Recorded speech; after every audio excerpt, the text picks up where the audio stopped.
And he said, in this game, always follow your gut, never be greedy. I said, it's just like the street. He said, 100%. The rules don't change. It's the product and the people do.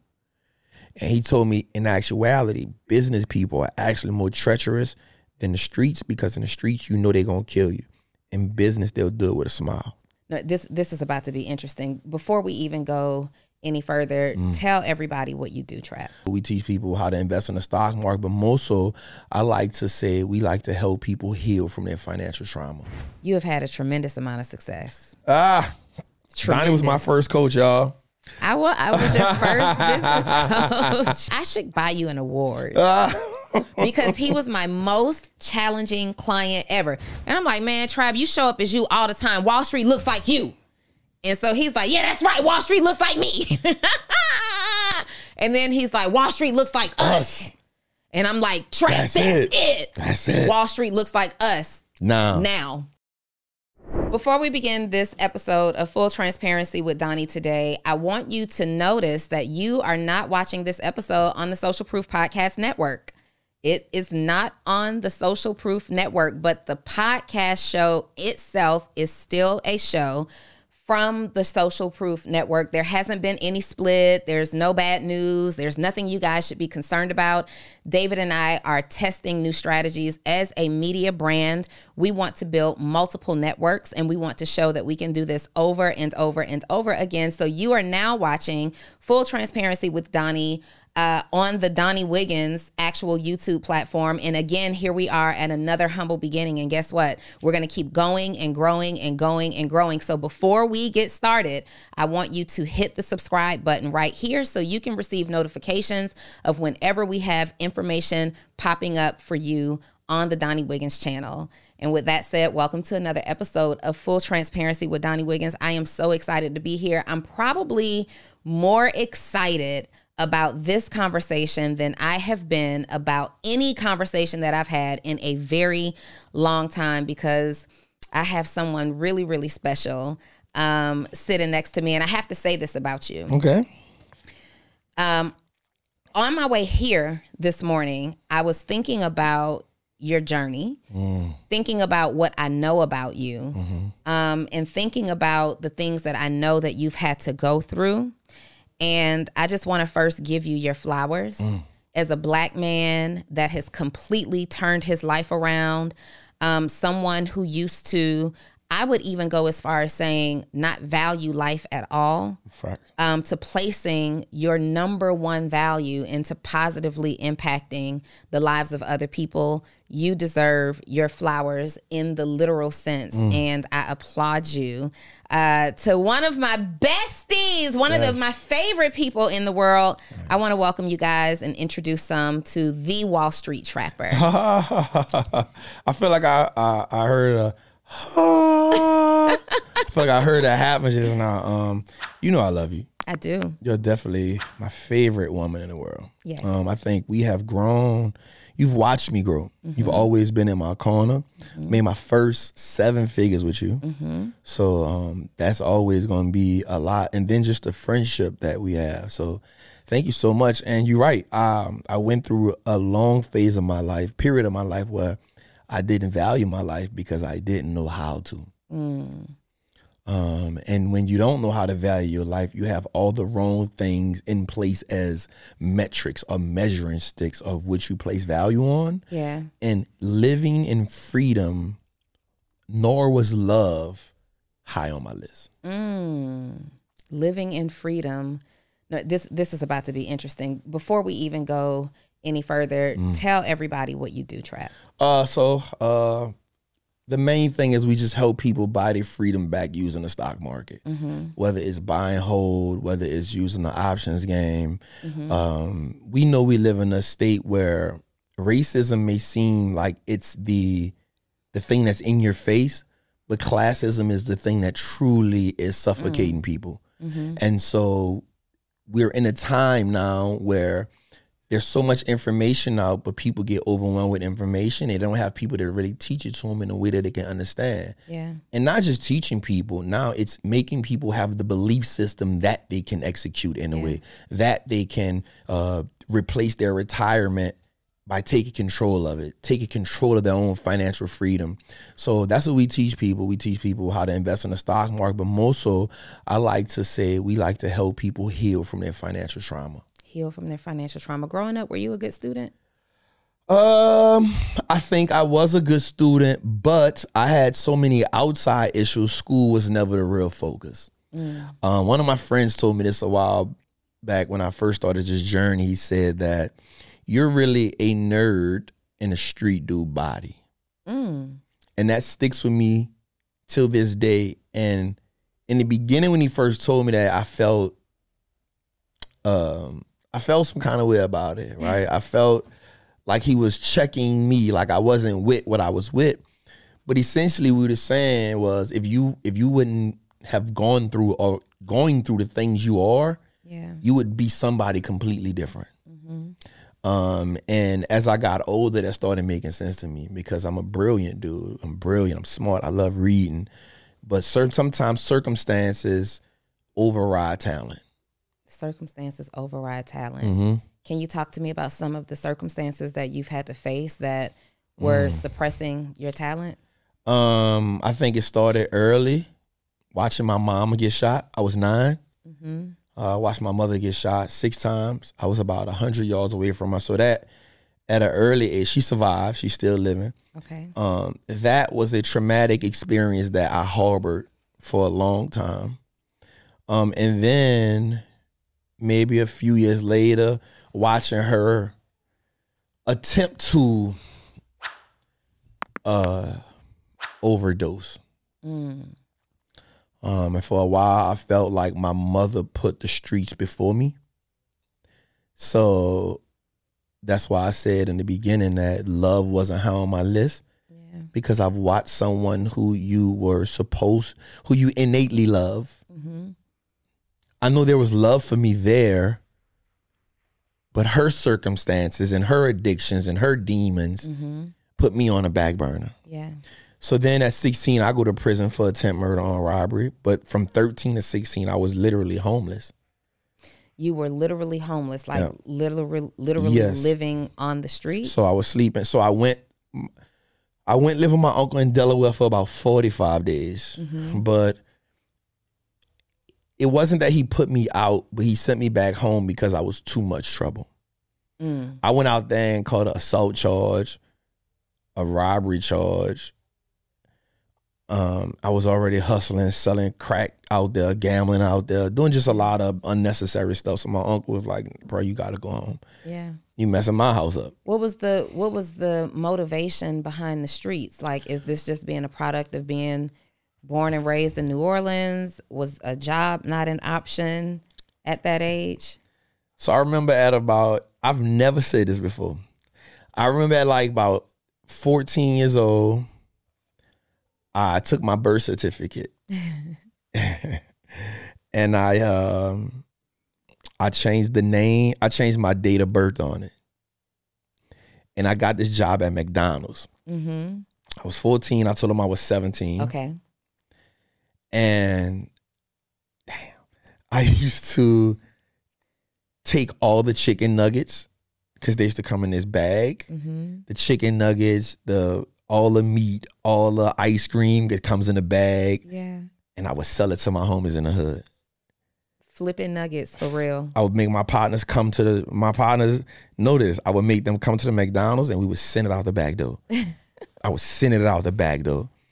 And then the reason why work was never really a real option for me is because I watched my mama and my grandmother hustle my whole life.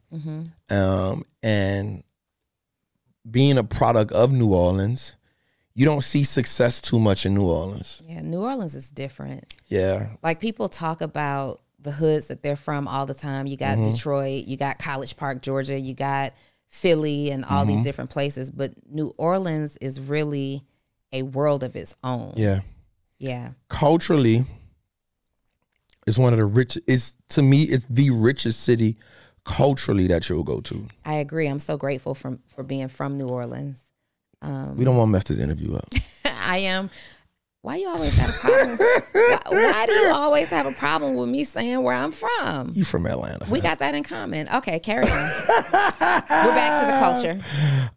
Culturally, it is the richest city you'll ever go to. Okay. Because 90% of the people in New Orleans are still in New Orleans, you know. But the environments, and I used this analogy before. Well, this example is, once you pass up one exit in New Orleans, it's called Canal Boulevard. Every other exit in New Orleans leads to the hood. Every other exit on the interstate puts you directly in the hood. That shows the dynamic of that city. Yeah. And so because it suffocates you mentally, it suffocates you morally, it suffocates you spiritually, and it definitely strangles you financially. And so you fighting for scraps every day. Yeah. Which is why you don't value life. Which is why I didn't value freedom. Which is why I didn't value love. When did you begin to value life? Truly, when I had my daughter. Okay. So I had my daughter 2016. Because that was introduced then to a human being who didn't ask to come here. And I had to then go against everything that I had been taught, everything that I had learned, everything that had made me who I am, because I wanted her to have a version of me that I never was. Yeah. I wanted her to have a version of me that I always wish I would have had. And so it was, we got to work on our emotions. We got to work on our attitude. We got to learn to co-parent in a great way. Yeah. We got to make sacrifices. Everything that I wish I had. In your own father? In your own just? In my, because I never met my father. Okay. I told him he could die. So you know who he is? Well, what happened was my mom called me when I was about 34. And she says, Leon. Normally when people call me by my first name, I know there's about to be a serious conversation need to be had. Sure. So she was like, Leon, your dad is dying. I was like, my who? Now I already have my daughter at this point, and I done already made sacrifices. I was like, nah, he could die. I don't got nothing to do with that. Wow. And she was like, yo, you can't be that cold-hearted all the time. I said, no, you can't be. You can't be. You can't be. You can deal with that. For clarity. For me, I'm good. He could die. He can live with that. Now, whether I was right or wrong at the time, I don't know. But in the moment, you can't, in my mind, it was like, you can't be on your deathbed and ask to see me. Yeah. So you didn't go? So I didn't go. Do you regret it? Nope. No? Never even thought about it. Until we talked about it. Because I look at my daughter every day and I don't understand how a man can create a child. No matter I make sacrifices with my daughter mama every day. Yeah. Like, she's a great woman. We have our ups and downs, but to me, it's going to always be up because I know the bigger purpose. Yeah. So I'm even going to her sometimes and I'll be like, hey man, how can we make this work? And I apologize for it. Let me look at it from your perspective. You really do. Just because I don't want the turmoil. Right. Right. And in my mind, I'm like, later on, she'll think about it and but in the moment, it don't make sense to have that. Like, I'm looking at my daughter. If she sees friction between me and her, it's going to alter her life. Yeah. I don't never want that. Yeah. So I just know the sacrifices that I make as a man daily, just to be a father. I couldn't understand another man not doing the same thing. You know, it makes me think about my own birth father. You and I have that in common. However, my mom and dad were married, and I believe they divorced when I was around the age of 2. And they divorced because of like the struggle of the man-woman dynamic. They met in the Army together. And 3 months before I was born, my grandmother passed away. So my mom went through like this significant depression, right? Bringing a new life into the world that her mother was so excited about. My grandmother was 42 years old when she passed away suddenly from lung cancer. Wow. And she never smoked a cigarette in her life. So I guess evolving through that level of depression and becoming a new mom, which, you know, affects you emotionally, they ended up divorcing. And I could never understand how I could be created as a product of love, right? Because y'all are married, like y'all love each other. Mm-hmm. And I never saw him again until I was in the 8th grade. Mm. And I was in the 8th grade. My mom and my stepfather then made that happen. And he came bearing all these gifts because he ranked very high at that time in the Army. He had all the jewels, all the leathers, you know, things that were popping back then. And even in the 8th grade, I felt like this isn't love. Like you're buying me, right? But he came, Trap, like vowing to be this man who would change. I want to be here for you. Look at you. You're so beautiful. You look just like me. And I asked him, because he has 2 other kids that he's fully present for. They're older than me. He's fully present for them. And I asked him as an 8th grader, I said, why not me? And he said to me, you look so much like your mother. And I have lived my life in regret of her being the one that got away, that it's hard for me to look at you and not miss and mourn that relationship. And so as time would have it, he would leave for a couple of years. He called. I didn't see him. I didn't see him again until my daughter was born. 2 years and not even born. She was 2 years old. And I took her to see him because I had a relationship with my grandfather. And, you know, he fell in love, ate her up, fell in love with my daughter. Oh my God, I'm going to make it up. Everything that I did to you, I'm going to make up through your daughter. I'm going to be there. And I'm like, okay, of course he doesn't, because there was no changed behavior. A few years later, my grandfather is now dying. My daughter is maybe 6 years old. And I go to the funeral, right? I take my daughter and one of her friends. What does he do? He comes bearing all these gifts for her. She has, at that time, an interest in photography. So he comes with all the cameras and stuff from Japan and just all the things. And at that time, I got brave because I just wasn't brave enough to speak for myself about how I felt about him. And by that time now, I'm somebody's mother and I just don't understand. Like, there's nothing that could make me not love this little girl. Why wouldn't you love me? And you being absent from me isn't love. And so I told him, I'm going to give you another opportunity. But if you mess it up with this little girl who now knows your name, she's bonded with you, she's old enough to ask about you. If you mess it up with her, you can forget I ever existed, right? And so when a woman doesn't grow up with her biological father, society says she's damaged. She has all of these issues, all of these traumas because she didn't have a father in the house. I don't really feel that way because I had my stepfather in my life since the age of 5. But I'm curious to know, as a young man growing up without a father, how do you feel like that absence affected you, like directly? It affected me in a lot of ways. I fought a lot of battles. One, not having a father, but then not even having siblings. Right? So I looked up to the older dudes in the neighborhood for guidance. I wanted to be alone. I wanted to belong, but I still wanted to be alone. Yeah.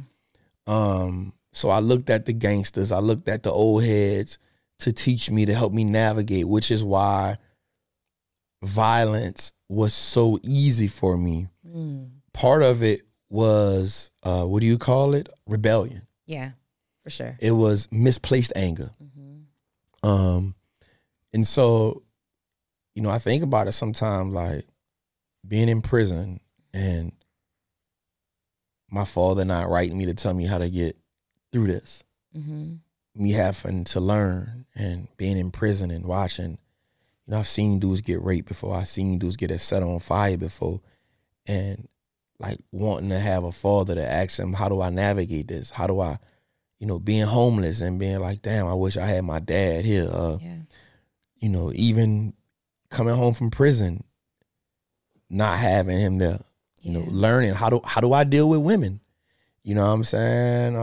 How do I deal with fights? How do I learn how to fight? How do I, you know, so not having that presence in my life was so, it was a void that still isn't full because you can't fill that void. You learn how to cope with it. Yeah. Right. And so it's one of those things where I just don't, I use my daughter, and I oftentimes think it's wrong with me because I envy her. Because she has you. Because she has me. Yeah. I envy my daughter. I envy her, and I can say this fully. I envy her so much because she has a me. And what would my life would have been like if I had even half of what I give her? Even half. Yeah. Like, I don't even need the money. Just support. Be there for me. I wanted to play football. I wanted to play basketball. I couldn't play none of that because I ain't had no daddy to bring me. And my moms went to prison. Mm-hmm. So while some kids playing football, I'm trying to get me and my mama with the same shoe size. I'm trying to get the right size shoe to go visit her so we can swap out. Man. You know what I'm saying? And so when I had 18, my mama had 18 months left in jail, I go to prison for 10 years. So that void, man, I'm not gonna lie, it's I could never feel it. Mm-hmm. It's just one of those things you cope with. Yeah. For sure. For sure. You don't ever get over that. And I have like a lump in my throat literally hearing you say you envy Leah sometimes because until you just freed me. Because I have envied my daughter and her relationship with her father her whole life. Okay. Right? Deja is a product of love too. Yes. Many people don't know that I have been engaged to be married before it was to her father. And the relationship didn't work out. And all I asked of him, I may have even tried to make a relationship work longer than it should have because I knew that even with a child being produced or created in love, that did not guarantee that her parents would both be there for her. Mm-hmm. And so I went through this fear for so many years, like, when's the time going to come that he's just going to stop coming around, right? When's the time going to come where his life is more important than the life that he created? But she has an amazing father. Mm-hmm. Her father is amazing, right? And I'm so thankful for him, and I will love him forever for the way that he loves his daughter. Yeah. And we've never had like those issues of, I didn't have to, in reality, I didn't have to question his participation. There were my own guilty conscience, or troubled conscience, not guilty, but troubled conscience. We didn't have to do the whole child support thing because he did what he was supposed to do. Mm-hmm. And just watching that dynamic, like there have been times where I could have moved away to pursue other bigger opportunities. And I just couldn't because I could not be the reason that she couldn't reach out and go see her dad any day of the week. So I sacrificed and I said no to a lot. I could have lived in Cali. I could have lived in Texas. I could have done so many things, but I could not bring myself to put separation in that relationship. Like anything that was more than a 30-minute drive was unacceptable. Mm-hmm. And I used to look at her and I would see her play with her dad, or I would be at the parent-teacher conference. I mean, every single one, even with us split, and he remarried. Every single doctor's appointment, every single emergency, every single drop off at school. Like we had a system where, as we were together, we would drop her off at school. We had like this thing. We go to Waffle House because that was her spot. Mm-hmm. We take her to breakfast at Waffle House. We'd have breakfast as a family. We'd drop her off. And so we made these commitments. Like we said to each other, it was a show, Lisa Ray, Dwayne Martin, I believe. A couple of people called All of Us. I remember that. You remember that show? Yeah. And it was about a broken family household, and they were going to remarry. And it's like, nothing will break this bond. It's all of us or nothing. Like we're going to bring the whole group of us together, all four of us together because of these kids or nothing. And we lived like that, and he honored that. And even when we decided to call it quits, it was still Waffle House on the first day of school. It was still dropping her off together on the first day of school. It was still a united front. And I would just look at her in awe, like, you don't even know how blessed you are. But she not supposed to. I had to tell my daughter this one time, like, she's supposed to understand that she's blessed, but she's not supposed to, because that's what we supposed to do. It's normal. That's I told my daughter this one time, and I had to stop telling her this. I was like, man, your life ain't normal. be grateful for everything. Yeah. But I stopped like telling her all the time. And I just started saying, like, asking her in the morning, what are you grateful for? Everything. Give me 3 things you're grateful for in your life. Tell me 3 things about yourself that you love. And tell me, why do you love God? Yeah. And the reason why is because I was putting my hard work on her. Like, you see what I'm doing for you? Look what I'm doing for you. Yes. Look what I did for you. You done heard that a time or two, huh? You know what I'm saying? You know how hard I'm over here working for you? But that ain't her problem. You got the audacity to sleep past 10 a.m. and I'm working this hard. But that ain't her. She didn't ask you for that. She didn't ask for that. And so I stopped pushing that on my daughter. But that's just you overcompensating for what you didn't have. It's like, not only are you going to do the work, there's a part of us that makes us feel like, and you got to see that. You got to see that. Work. You got to know that. You got to know it. And so I stopped it, and I started letting her just understand, just be grateful. Be grateful for the life you have. Because my daughter, she's been on a journey with me as well. Like, she slept on air mattresses with me in 2018. Yeah.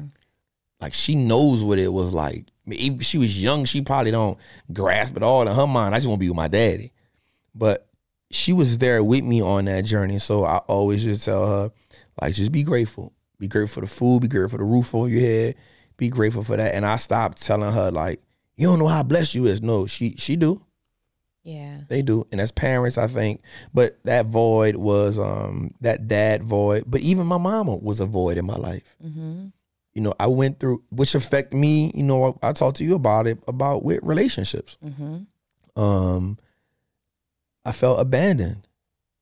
Yeah. And as a 41-year-old man, that was hard for me to wonder why I keep having the same cycle over and over and over again. In relationships. Yeah. And it's not only was I was 13 when my mama go to prison. My grandmother died right after that. I kind of blamed them for leaving me, putting me in that situation. Yeah. And then while I was doing my time, my mom only wrote me a couple times. And when I came home, before I went to prison, the one female who I really was like into, she set me up, which is why I wound up going to prison. Man, it's tough. So I had, and I don't like to blame that on it now, but I know for a fact those were issues that, again, like the father issue, you just learn to cope with them. You were like, all right, this is life, this the game. Which is why in my life now, I'm empathetic, but I don't have sympathy for people. I'm empathetic, but I don't have sympathy for people. Yeah. Tell me more about that. So people, what I've learned is things happen. Life happens to us all. But how long do you dwell on the things that happen before you say, I have the power to change this situation? And I've always lived my life like that. I was like, I know certain things are going to happen. I can't avoid that. Let me move to them so I can get past them, because once I get to them and get past them, there's something else amazing waiting for me behind it. But once I get into that amazing thing, guess what? Something else is going to happen again. And so people will have a lot of excuses, but I feel like they be legitimate sometimes. But why would you want that as a crutch to stand on? But how'd you become this man, Trap? Like, how do you evolve from this guy who did all the crime, right? Spent all this time in prison. How long were you in prison? 10 years. 10 years. Yeah. You spent literally your young adult life in prison. 16 to 26. 16 to 26. How do you become this guy that, like, what was the first thing? Because there's somebody who's watching this right now, right? And they're not going through nearly the level of trauma that you experienced, but it's trauma to them in their own right. What was the very first, like, glimmer of hope or light that you saw that said, I'm gonna be better? It was 2015. I had got found out guilty from another charge in 2014. So in 2010, I caught another charge. Were you in prison at this time? No, I got home in 2007. Okay. In 2009, early 2000, well, October 2009, because I was only home almost 2 years. The police kicked my door in again. Again? Yeah, again. Sure. And they've got 10 pounds of weed, $10,000, a 40 with an extended clip on the beam and a 223, and a pint of lean and 100 X pills. I fought that charge from 2010 to 2014. Okay. I got found out guilty on what's called fruit of a poisonous tree, which is when the police kick your door in and they don't have a search warrant. No Paperwork saved your life. Yeah. So if it wasn't meant for that, I'm out of here. Mm-hmm. But you would think that in that moment, you're like, all right, let me turn my life around. But that wasn't the moment, because I was like, yup, got him. Got away with this one. Got him. I know how to beat the system now. It's always, how do I get better? Mm-hmm. And so me and my homies, we started robbing, just street dudes, because we felt like we were met with some old rules, and it was, you never put your gun on a working man, you never put your gun on a child, you never disrespect the elderly, and women and children are off limits. And so we went hit this lick one time, and it just didn't go out right, and the dude caught me slipping, and the dude got the pistol to the back of my head, and my homie tells the guy, hey, I can't stop you from shooting my homie, but guess what? If you shoot him, both of y'all gonna be dead. Mm. And so the dude just valued his life in that moment. Another amazing, that's God's grace. That's God's grace. And I remember after that, I went to my homie, whatever we got from it, because he passed away later. I said, say, bro, I'm done. I'm good. I done got found out guilty. Another charge got overturned. I done did the 10 years. I done been in a many shootouts. I got shot in my leg. Another one grazed me right here. I done got stabbed. I'm like, you know what, bro? I'm good. Mm-hmm. Did he accept it easily? No. He's like, man, you tripping, man. That's part of the game. You know what we doing, man. We out here. We out here. So I was like, nah, I'm good. Yeah. Because I started thinking about the consequences. And anybody who's in the streets know that the minute you start thinking about the consequences, you lose your edge. Because real gangsters don't think about it's come with the game. It's just part of the game. It's like the lion worrying about the hyenas hunting him after you get it. I'm not worrying about y'all. I'm gonna handle y'all when that time comes. Let me go do what I gotta do. And so in that moment, I felt like my life flashed before my eyes. And then so I determined that I didn't want to play Russian roulette no more. Mm-hmm. Like I was like, all right, I'm good. Okay. I'm good. So then what happens next? Started working as an iron worker, for real, full time.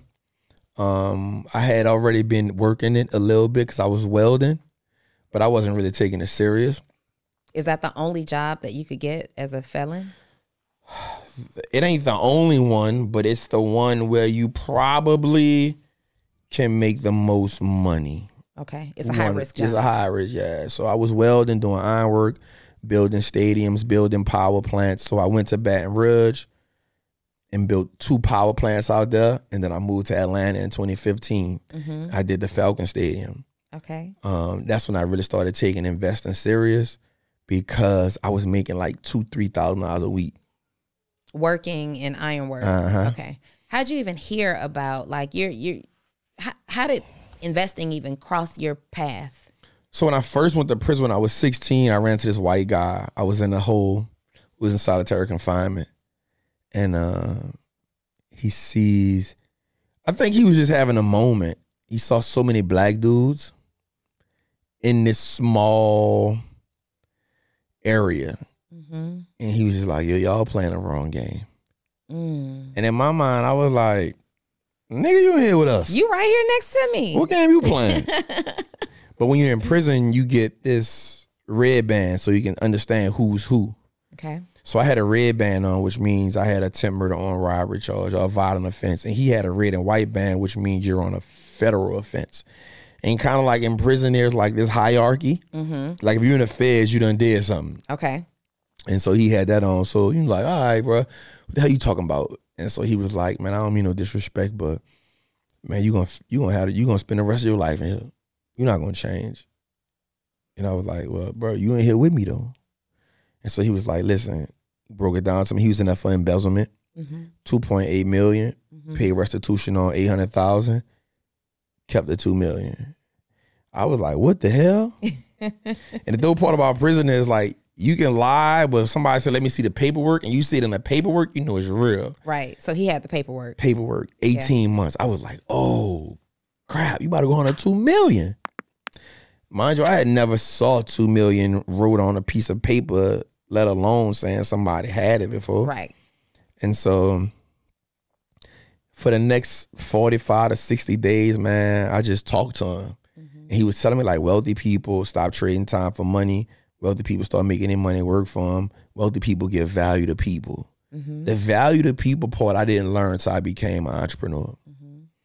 And then he said, bro, 3 things that you need to do to be wealthy is buy stocks, start a business, and put it in real estate. Stocks is the fastest way to grow your money.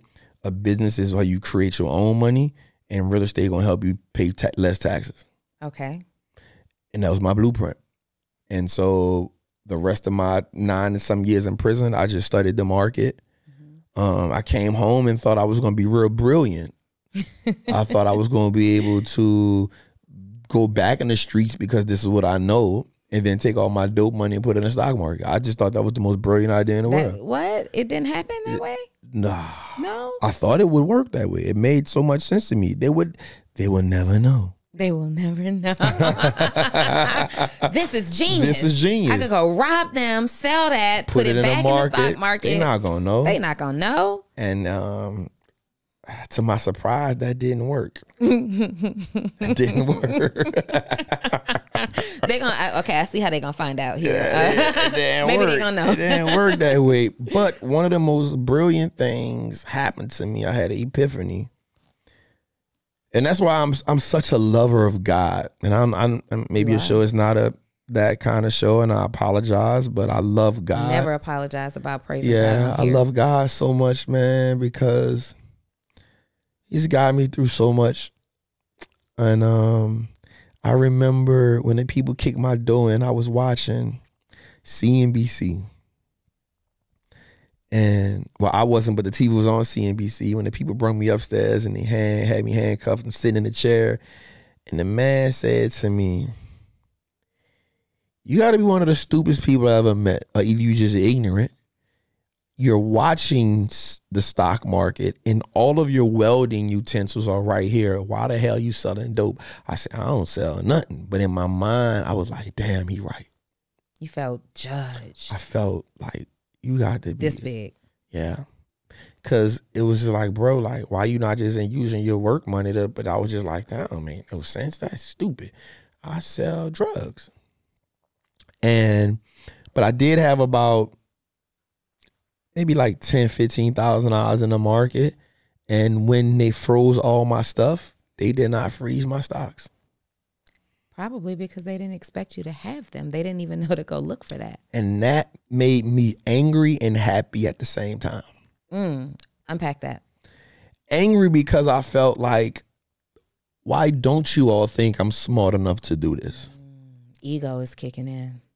Like, why don't you think I'm this smart? Why wouldn't you play me for this? So now you're starting to see yourself from a different lens. Like, oh, this is all you think I am. This is all you think I am. I'm checking off all the boxes. Yeah. And then part of me was happy because I was like, if I get from under this, I'm going all in on this. Yeah. This is the game. So more than anything, I can truly say that was my moment. That was one of those moments where we call them an inflection point. Okay. It's a moment in life where you have an epiphany or an event takes place and it alters your life for the rest of your life. That was that moment for me. That was that moment. Yeah. So you jump into the stock market. You're having some success. Hit or miss, because I still don't really know it like that. I just know I'm smarter than my friends at this point. Were you getting your friends involved at that time? I was trying to. I was telling them like, yo, we wearing Nikes, y'all drink Hennessy and Fendi's, we wear all that, but all of it's on the stock market. And so I remember just everything I would see, I would just be like, I wanted this on the stock market. I wonder if this on the stock market. Yeah. I wonder if this on the stock market. You are one of the most curious people I know. Yeah. We cannot have a conversation if me and Trap are on the phone and we hit a point. Yeah. It's like, okay, well, wait, let me Google that real quick. Let me see. look. And then before you know it, we're getting off the phone ordering 3 and 4 books. This is true. And then taking pictures to make sure you got it. You got it? You got your book? I got it. I got my book. And then we got to do some talking points. We got to. But you are sincerely one of the most curious people I know. Yeah. Yeah. Part of that has to do with my upbringing. You had to be curious and observant in the streets. Curious because nothing is truly what it is. And nothing, everybody has an angle. Everybody has leverage. Everybody is, so you have to learn more. You have to, I can say that inquisitive nature came from in school too, because I got that from, I won't say I got it from, but Malcolm X was is my favorite black man of all time. And I remember 1995, the movie comes out. We go into the movie to see it as a school, Black History Month. And I remember my favorite scene was Malcolm X reading the dictionary and then him going to the church asking the preacher man all those questions. And I remember the guy telling Malcolm, everything you need to know is in the book and don't be scared to ask questions. And when I saw myself, and I'm not trying to compare myself to Malcolm by far, but that journey seemed so familiar to me at the time. Yeah. And so the streets just taught me that. It taught me how to, observe and use your instinct, use your gut, use your senses, because they won't lead you wrong. Yes. And so questions help you truly dig beneath the surface of a thing. Questions help you dig beneath the surface of a thing. Yeah. Because everything has a surface, and most people take surface level information, a surface level diagnosis, a surface level observation, and they run with it.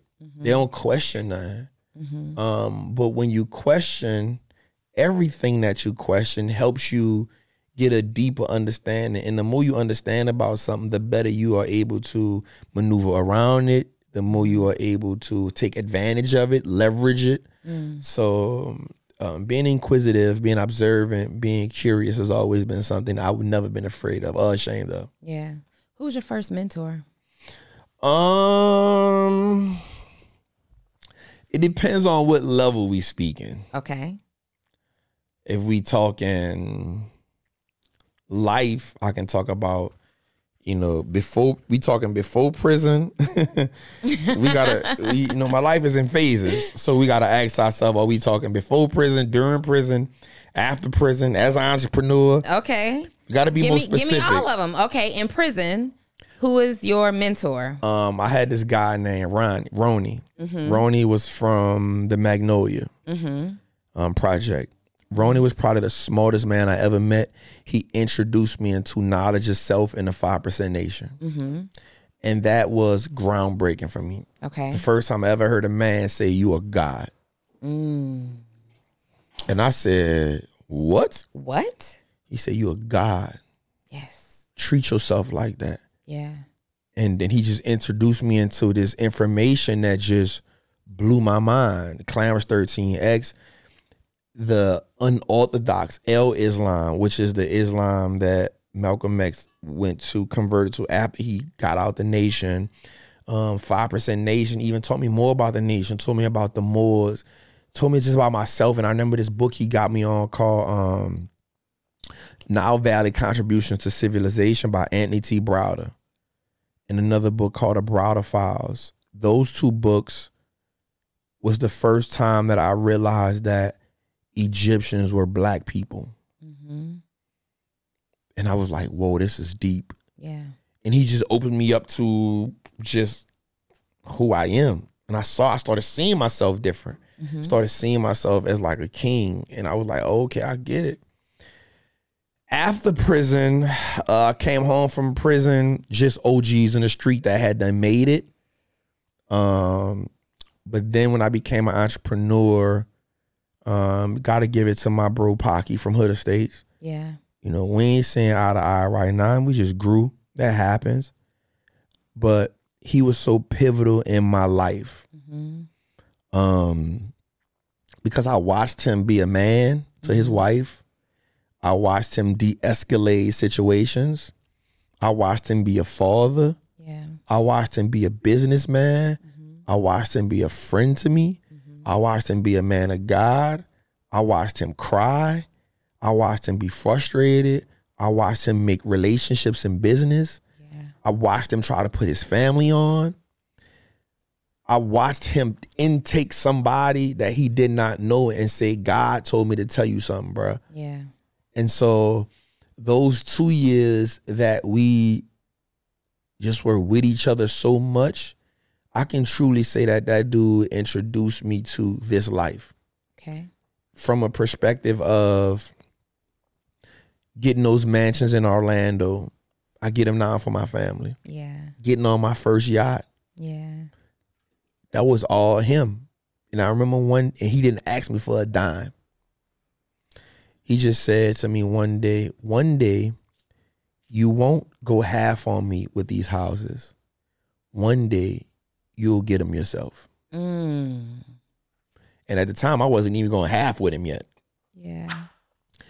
And he taught me, I won't say the name, but I remember I did a deal with somebody and we made about $500,000 and we broke that down and it was no problem. And this around the time, a lot of people did not like this person. And I told my bro, I said, bro, I just made $500,000. And he was like, all right, how you feel? So we split it up, and I think together me and dude wound up splitting about $200,000 together. And I said, dude won't do it again, but I don't want to do it again. And he said, in this game, always follow your gut, never be greedy. I said, it's just like the street. He said, 100%. The rules don't change. It's the product and the people do. And he told me, in actuality, business people are actually more treacherous than the streets, because in the streets, you know they're going to kill you. In business, they'll do it with a smile. And that, it just, I was like, That's a word. Yeah. I That's was a like, word. I was like, damn, I bet. Got it. You know what I'm saying? Yeah. Got it. And so they'll be partnered with they'll you. partner with you. They'll paperwork Destroy murder you. They will paperwork murder you. Yeah. And he told me that. And I was just like, all right, bet. And then Dang, Trap, that's strong. Yeah. That's insane. That's scary. Yeah. And it caught me. He told me, he used to be like, Trap, like Pac told me, he was like, you come from something that most people in this world will be intimidated by because of what you come from. And they won't know how to navigate around you. But your loyalty and who you are in this game can hurt you, because people in this game play the paperwork game. And in your world, there is no paperwork. Where you come from, there is no paperwork. It's a handshake. It's an energy. That's not like that here.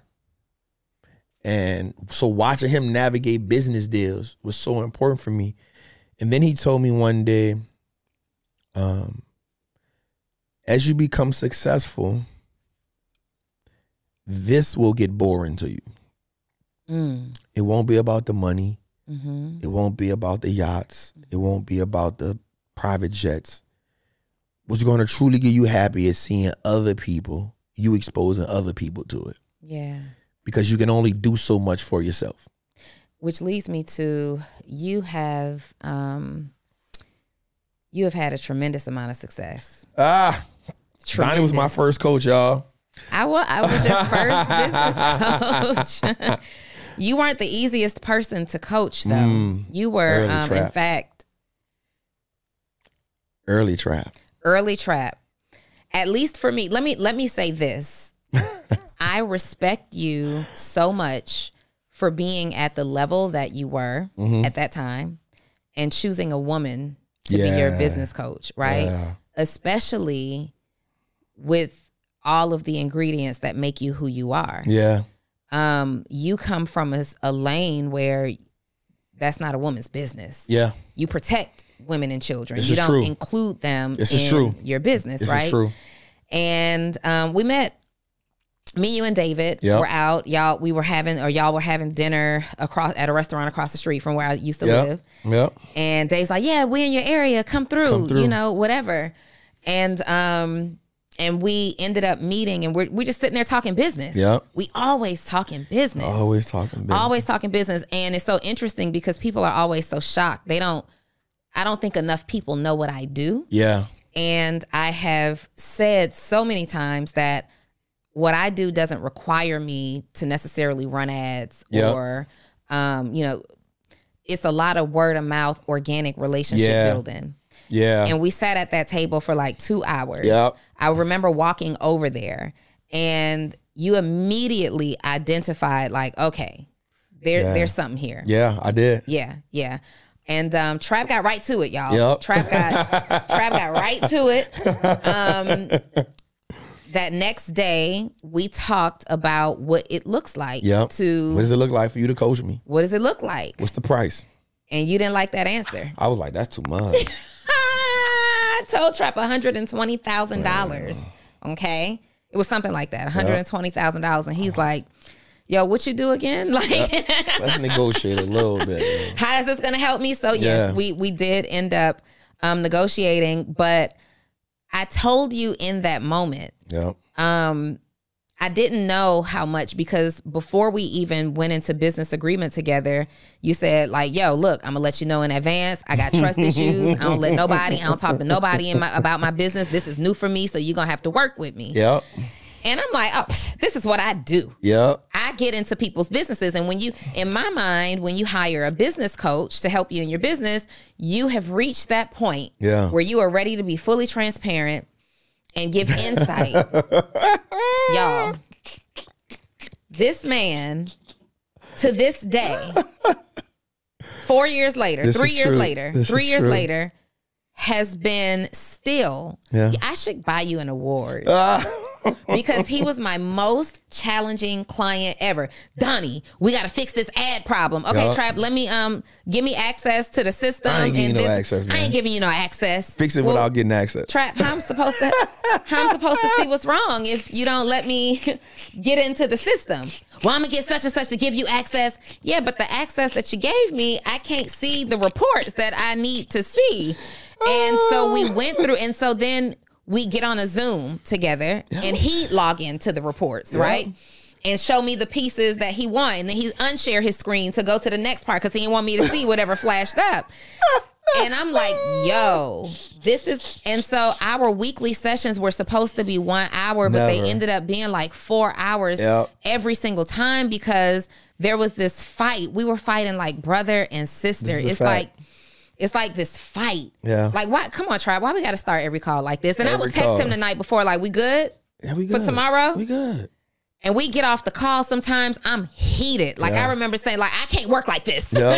Yeah. I'm heated. And there's, we had our little battle, but it worked. The dynamic worked. And I think it was a great thing for you to experience at that time because as you've gone on, we did some great things together, but as you've gone on, you've realized how transparent you have to be in business. Like you have to trust somebody. Shout out to us though, because we did do a really big thing, a couple $100,000 in a day. That was my first $1 million day.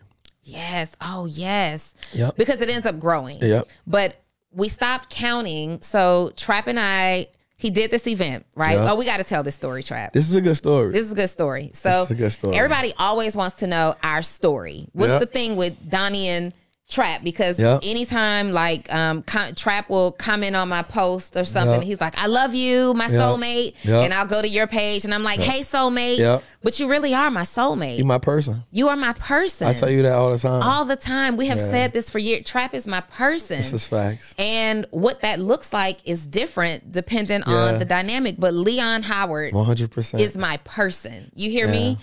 And so we're doing this event and Trap, you were scared. I was. You were scared. I had never. So it's, it's different from being on a podcast. It's different from being on a show. And we did it in like 5 weeks. I remember coming from one of my partners' event and I was like, Donnie, I want to do an event. She was like, all right, cool. I was like, no, we need to do it in 30 days. She was like, what? Well, how many people? You mean like a workshop? You mean like, like 40 people? Yeah, I was like, nah, I think we could do about 1,000. Trap. She was like, Trap, we not doing it. I'm not doing that with you. We're not doing that. I was like, we getting it done. Yes, we getting it done. Yo, who's the coach? Who's coaching who now? Trap always calls with these wild ideas. So he's like 30 days because he always sees something. I see it. His curiosity. I see it. You always see something. So he's like, we're doing this event in 30 days. And when Leon makes up his mind, it's done. It's done. Yeah. And you either keep up with him or get out of his way. This is true. So I got to keep up with you. Yes. And we sitting on the floor of my apartment. Remember that? We got the whiteboard and the different color Post-it notes, and we mapping everything out like this gonna lead to this and this and this. And so I'm so excited because at that time, the most expensive offer you had was like a couple $100. Yeah, $497. $497. And we decided that at this event, this was going to be your time. This was going to be your $10,000 event, right? This is what we're planning for. Be like, we're going through like, this is it. And so his confidence, he's like, yeah, I can do it. And so we get to the event. Trap can't do it. I say, man, I can't do that. Trap can't do it. She was like, no, you're going to do this. I got shot my brother Neil. Yes. Because I'm in the back and Donnie was like, today you sell. I was like, I got it. I got it. And she was like, $10,000. I was like, we can't do that. I was like, we can't do that. So Neil walks up and he was like, boy, it looked good out there. Now, mind you, I don't even, I see what's going on, but I'm so in the moment. This is my first event. We got 650 people in there. We got another like 200 and some people online.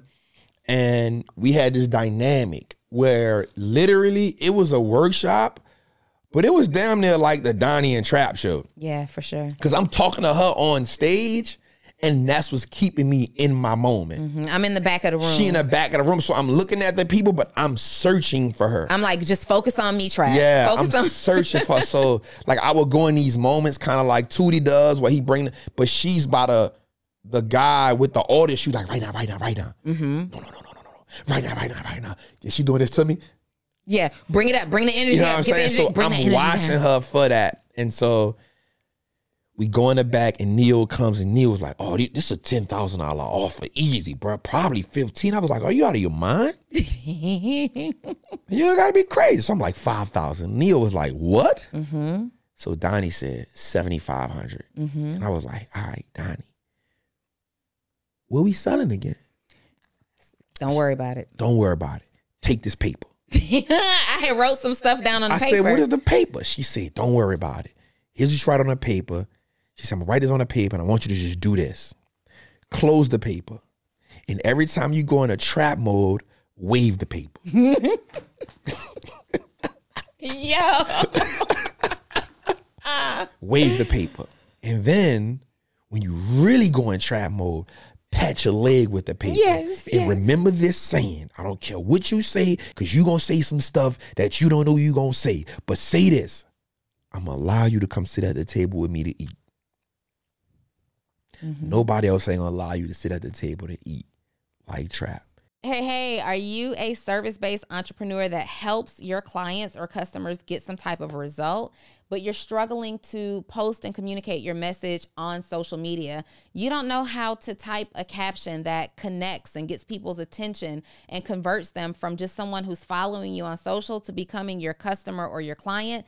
Great news is that's my superpower. So I'm sending you 3 text messages every single day, excluding major holidays, directly to your phone of exactly what you need to post to get people to buy and convert them into clients and customers. All you have to do is join my program, Post to Paid, and you can do so by texting the words Post to Paid to 404-737-2767. And the best news is just $37 a month. So hurry up, send me the text. I'm looking for it now. She said, just remember that. Cause you that nigga. And bro, that gave me so much confidence. I went out that thing like a bull. I went out there and I just went out there, big energy. Look, standing on chairs, but I'm looking for Donnie in the audience because she got to guide me through it. Because at some point, I got to tell these people $7,500. I don't know how that's going to look. What are we doing here? What are we doing? And I remember just in my bag, and I remember just being trapped, and I remember her saying, no. And I said the word, and I said, and if you want to come sit at the table with me and eat, this mentorship is $7,500. And bruh, the people blitz the stage. They blitz the stage. It blitzed me so much, I just looked, I was stuck. I was like, and the security came. We like, no, this isn't danger. Yeah. These are customers. And Donnie was like, no. This is not danger. We don't need security right now. We don't need security right now. And it shocked me that I had that type of, thing. And this is the first time I ever heard somebody say you have a hypnotic rhythm. Donnie told me that. Yeah. She was like, Trap, you don't realize it, but people are motivated, inspired, and enthralled by you. And I remember after that pitch, so many people signed up, and Donnie was like, all right, look, we didn't get everybody, so we got to come back after lunch. And we are going to congratulate the people who signed up, and that's going to make more people sign up. We're going to congratulate them, bring them on stage. Give them a certificate. Give them a certificate, like literally. And so I said it was like $500,000 in a matter of 30 minutes. Like we had people who were already on standby to enroll these students in your mentorship program. But then the line was so long, I had to go out there. And I had someone with me. I forget who I had with me at that time, but I had them on another computer. Like we're all on computers. It was Elise. It was Elise. No, it was someone else. It was but I had someone. Oh, you had somebody. All right, that was taking like they were going through the line, taking the paperwork, and we just had to tell people like, okay, we'll bring you a certificate. You got to get back in the room. I mean, it was overwhelming. So I told Trap, I'm like, all right, we gotta like acknowledge these people and let them come to the stage. And so the rest of the room, is just looking like, man, all those people took a chance on themselves. I want a seat at the table. And so literally like $500,000 in like 30 minutes. But throughout the course of the day. And that was amazing for me because we had done been through so much, me and you just growing the business. Like Donnie understood who I was. So we would do like the good cop, bad cop on the ad team people. Because they was just scared of me. No, everybody was scared, Trap. Like, no. Everybody was scared of you. I would be so embarrassed sometimes. Like, flat out. I don't even know if like, come on, Trap, you embarrassing us right now. You can't do that. I'm in the thing with the hoodie on. Let me say this. So Trap was at that place in his business where scaling was clear. Like, we knew that you could scale this thing. But now you got to get paid marketing because Leon Howard, aka Wallstreet Trapper, had carried the brand so much organically. Now you got to get. So Trap is an instant results kind of guy. So he could not understand how he could give somebody $50,000 and ain't nothing happened. Right. And he didn't understand, like, because and I told him, like, let's not do $50,000 yet because it takes like 3 months for your ads to turn around. So Trap is like, nah, F that. I'm Wallstreet Trapper. We gonna put this stuff. And so he gives them the max budget at that time. And he's like, yo, Donnie, we got to get on the phone with the ads team. Now. And I'm like, and I'm like, before we do this, Trap, before we do this, let me see. No, you don't need to see nothing. Let's get on the phone with them. So we're going back and forth for a couple of days. We really don't see any activity. And this level ads team isn't trying to hold your hand to explain everything, right? Yo, we get on this Zoom. Trap shows up. Everybody else has a well-lit background. We're professional. We're showing up with smiles on their faces. The guy from the ad team might have even been drinking some coffee. Trap shows up with a hood on his head, but an oversized hoodie with the top of the brim of the hoodie over his eyes. So you can't, and he's sitting like this. And he's just sitting slumped over in the dark. Like, so it was daytime, but he didn't have a light on nor the windows open. So it's dark in the room. And so I'm trying to talk to the ads team because this is now Trap in rare form, and now I'm frightened. Okay, I'm frightened. And please don't show out in front of these white people like this with me on the phone. Like, please don't do this with me on the phone. So I'm trying to talk, right? And me and the ad guy, we're going back and forth, and we're going back and forth. And Trap comes up and he's like, yo, my man. Yo, my man, I'm going to be honest with you. I ain't trying to hear none of that. Oh, how we have grown. And I am just shrinking in my seat. Like, I cannot control this man. Like, in that moment, this is like I couldn't even get him under. So I'm like, okay, guys, so we're going to go ahead and end this now.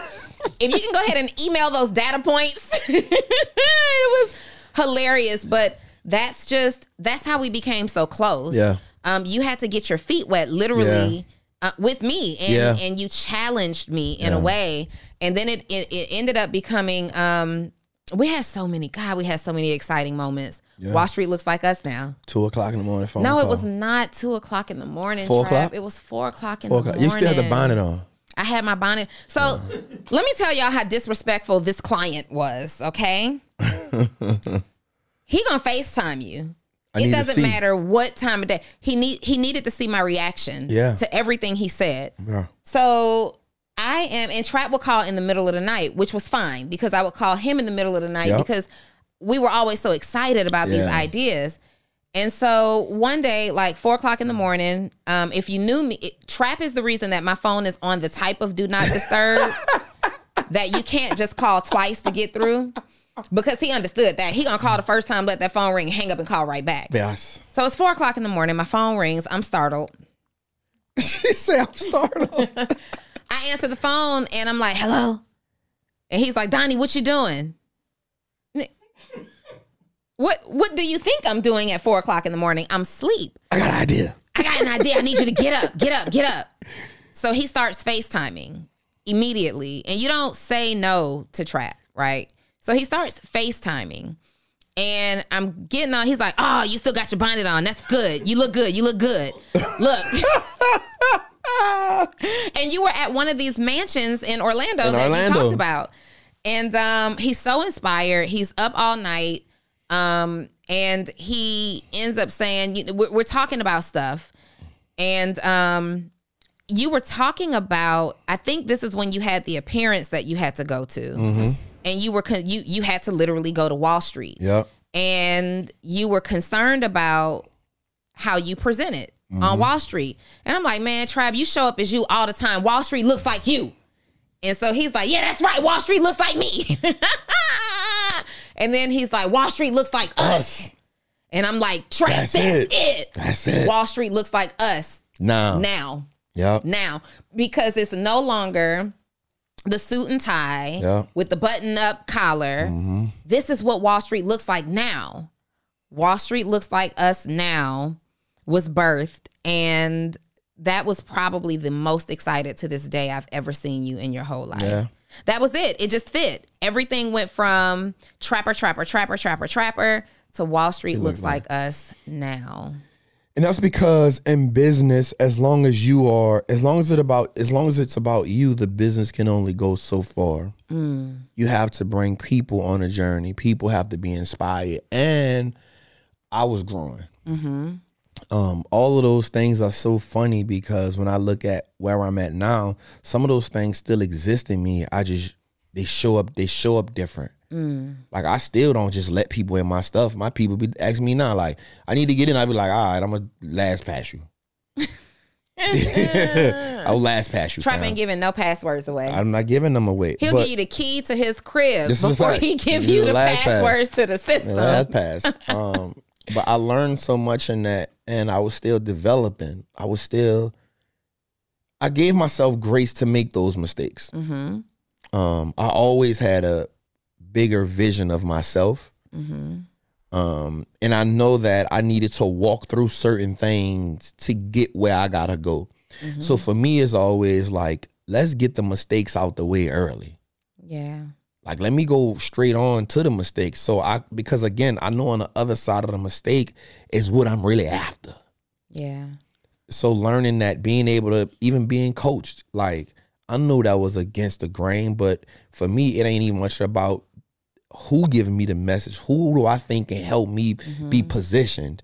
And again, the streets have taught me that, like, you can listen to a person and see who full of crap and who know what the hell they talking about. Yeah. And at that time where I was at in my life, you were the perfect person to help me. Yeah. Navigate this space, because this was all new to me. Mm-hmm. You know what I'm saying? So even now, those lessons that I learned with you on how to talk to an ad team, how to talk to an email team, how to do this, I learned that from me in the moment. Yeah. Oh, okay, now I need to know these analytics. Now I know to pay net, not gross. Now I learned these things from watching you navigate that space for me, because all I knew was brute force.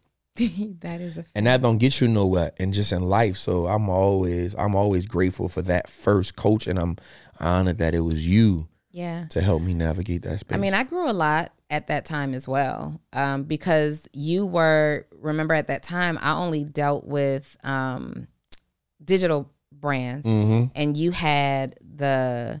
were really my first client that had the money. Well, several of y'all came around the same time, but I had statistically dealt with brands who were pretty successful brands, but probably spent a lot to get there, right? So there was still no money to grow the business. Yeah.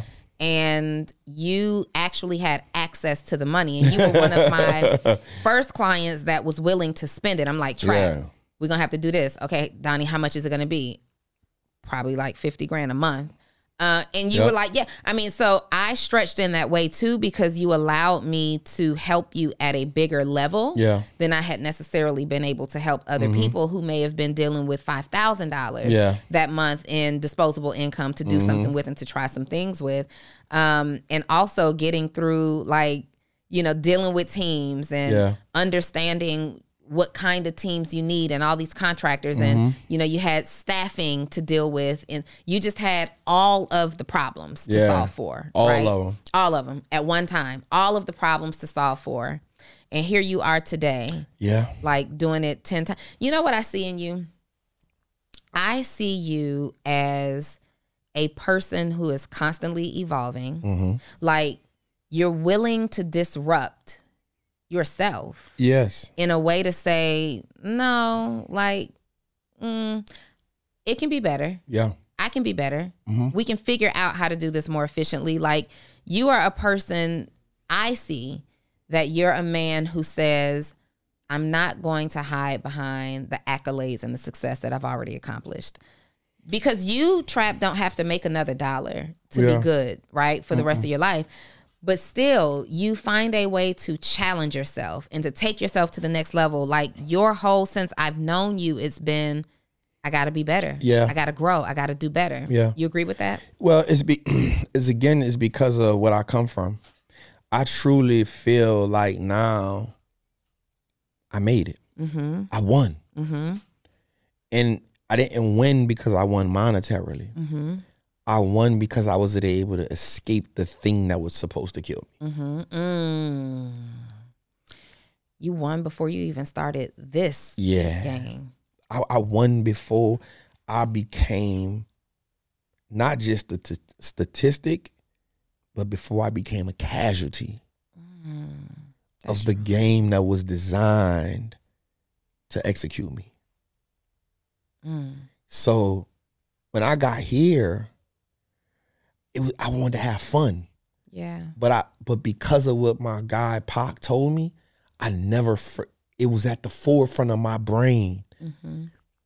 Don't forget your paperwork. Don't forget your business got to be right. Yeah. And so I was anxious to get those coaches, get those people, because I figured if I can get that right, now I can play this game and have so much fun. Yeah. And so there's no limits to me. And because, again, we go back to now, I understand my value. I understand I'm of value. I understand that I am a person that is impacting people. And part of that of my life is so amazing because at one point I was the person poisoning people. That's strong. So my vigor for this thing is different than a lot of people. Yeah. You know, like, and it's not like I don't got nothing against nobody in the space, but I can say that there's very few people that have come from the depths of where I came from. For sure. You know what I'm saying? And so now, I'm excited to make content. I'm excited to, how can we get better at the message? It's kind of almost like, how can we become a billionaire, fam? We don't got nothing else to lose. Let's go for it. Yeah. You know, and I even told my team that with me now and B, right? I would say, bro, if y'all don't want to be with me for 20 years, leave. If you can't see yourself here for 20 years. B, you can see yourself here for 20 years? Yeah. B came to me once and I allowed him, I'm like, listen, and I'm transparent with the team. I'm like, listen, whatever you want to do, I want to help you grow it. Yeah. Because if I can help you grow that, you can help me grow this. And so our whole business structure is about how can we move metrics, how can we create metrics that move, that help you and me. You know what I'm saying? I remember B came to me one day and he said, I like when B there because I give I never tell my team they working for me. Yeah. Like, we working on a mission. We working together. And B came to me one day and he said, I think it was after we did the prison, B came to me and said, this why I belong, Trap. He said, because you different. It ain't just about the money with you. This showed me you different. Yeah. This why I belong. Yeah. Just make sure I ain't starving, nigga. Make sure I get my money though. But you really are different. Well, do you know that about yourself? I think that I have a hard time, and my team kind of get on me about this. I have a hard time seeing me for who I am is because I am grateful to be here. So I can't see me how people see me. I see me as, nigga, we made it out the street. We made it out the gutter. You hear me? So it'll be hard for me to see myself as that. And I'm going to go back to something with Pocky. His wife, Sandy, told me something one day. She said, remember this. When people praise you, get that off your skin. Because the minute you buy into the praise is the minute you leave God out. Wow. Remember, you didn't get you here. God got you here. Yes. And the minute you think you did it, it is the minute you set yourself up for failure. Yes. So that's why I can say like him, like they were so pivotal for me because I still hold on to those things. And it's not, I think sometimes we hold on to anger in relationships when they don't work out the way we think they're supposed to work out, instead of saying that relationship was perfect for that part of my life. You got what you needed. You gave me everything I needed, and I love y'all. We good. Sincerely.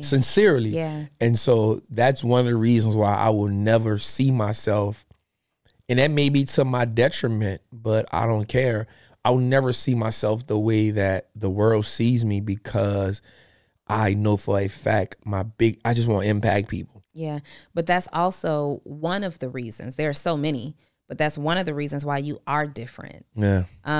Because there will be I'm privy to know about that relationship and what happened. And there will be, I see it. We see it every day. Yeah. It's happening actually today in real time on the internet. Yeah. People who were once cool, who had a misunderstanding or a fallout, whatever it is, and they are attacking and slandering each other all over the internet. Like it's literally happening right now. Yeah. But you look at it and you say, you know what?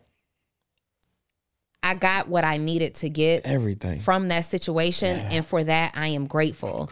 Like we can walk away. We're still brothers. We're still brother and sister. We're going to be able to walk away. And at the end of the day, for the rest of my life, all I'm doing is taking the best parts of what you brought to my life with me. Period.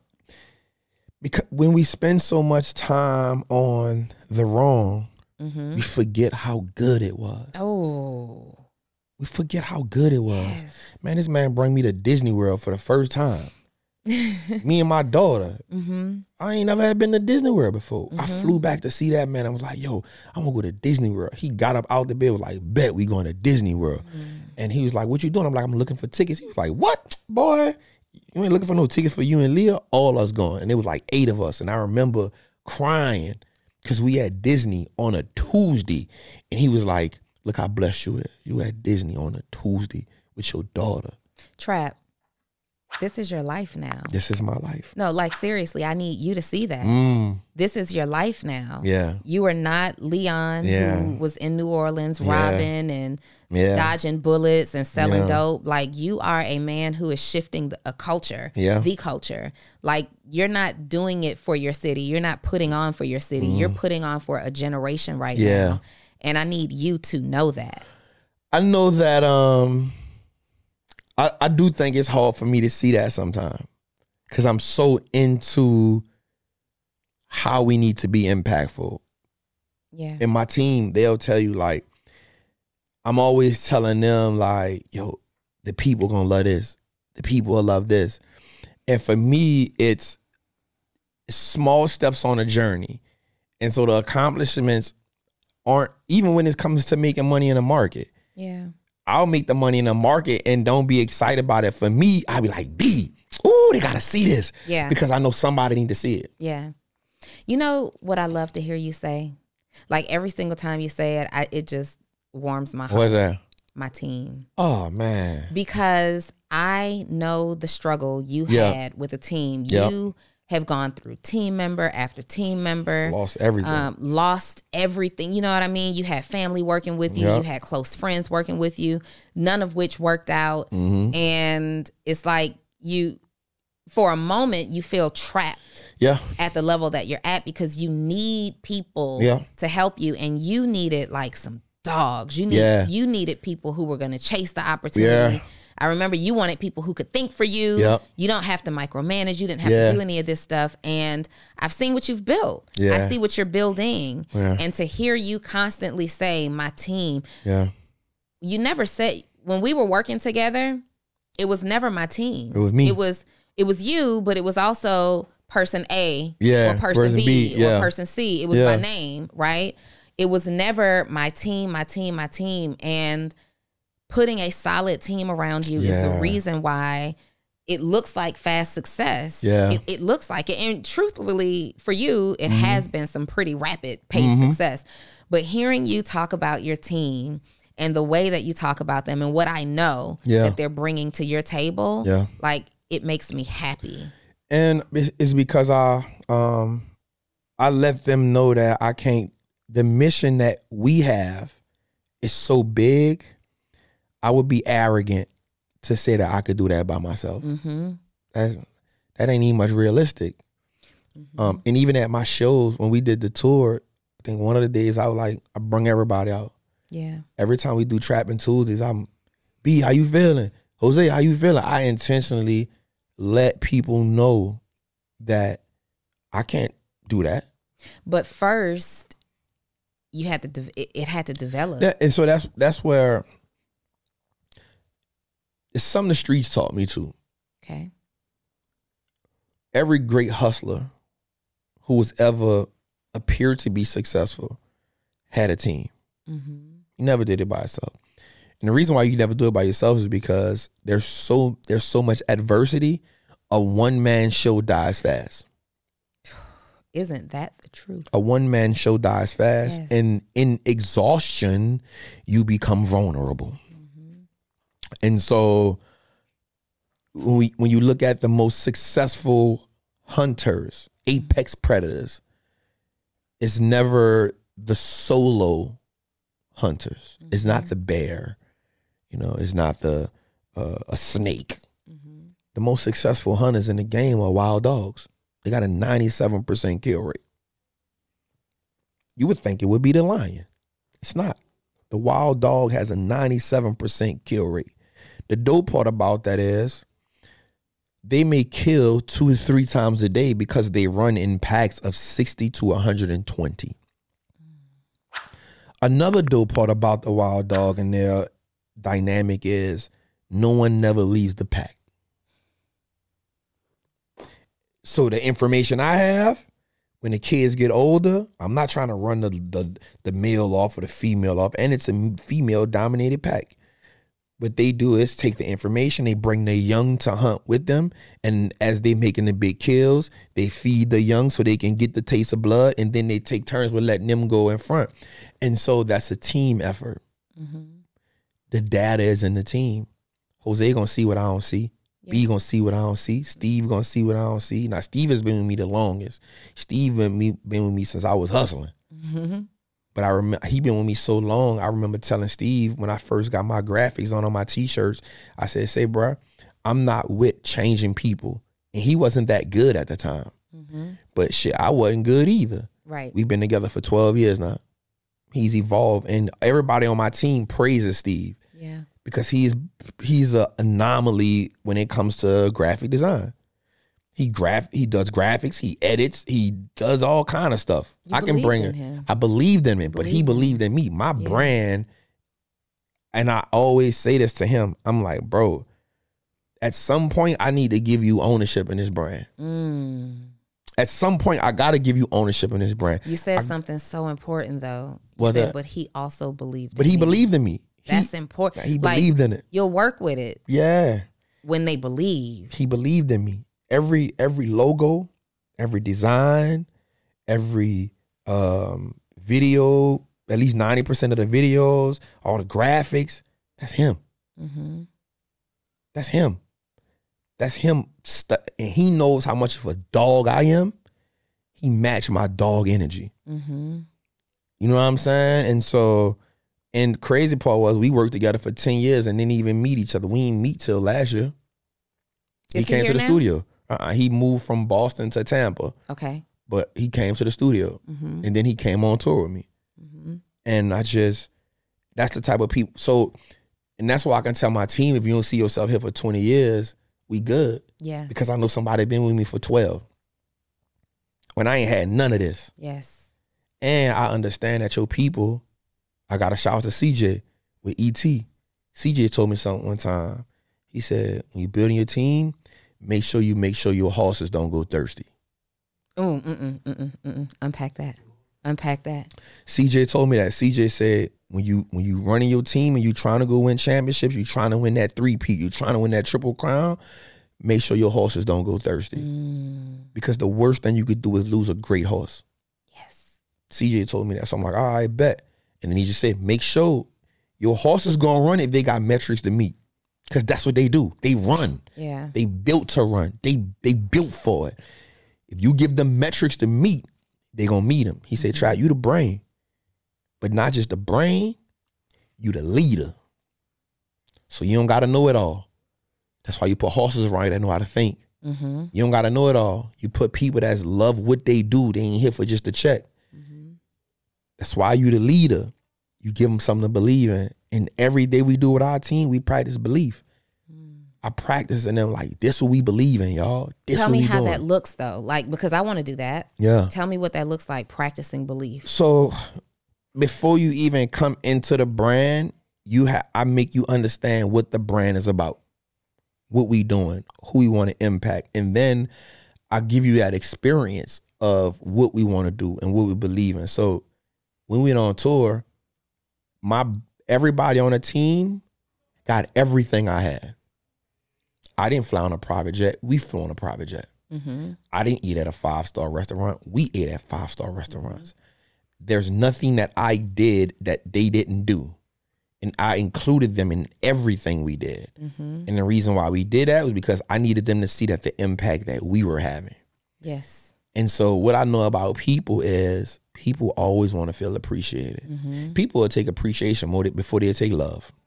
People will take appreciation before they take, and recognition. They'll love it. They love it. And so when my team, the belief came in, I'm not just, because I also know that there's a level of that's Wallstreet Trapper. I'm not naive to it. There's a level of, man, that's Wallstreet Trapper. Yeah. I'm with Trap. But then there's another level when it says, I'm helping Trap. I'm building that with Trap. And then I let them know, yo, we're building $1 billion business. Yo, I'm gonna sell this thing for 100 million. Somebody gonna give me 100 million, y'all, and all y'all gonna get a part of this. I ain't gonna take the 100 million and chill. You gonna get your couple million. You gonna get your couple million. We gonna do this. And so now it's the belief. And then I'm like, all right, y'all. There's no reason that I'm making all this money in the market and y'all ain't making no money in the market. So if you ain't making no money in the market, sooner or later, I'm gonna get rid of you. Because there's no way I got people making money in the market. So now guess what we be saying? She ain't about to leave me behind. Trap on. I watch B curse E-Trade out because they took too long to open this account. Now y'all tripping. Y'all making me miss money. So it's the belief. It's the, okay, and experiences. Bro, I'm not no better than y'all. I'm a hood ass nigga. Come experience this with me.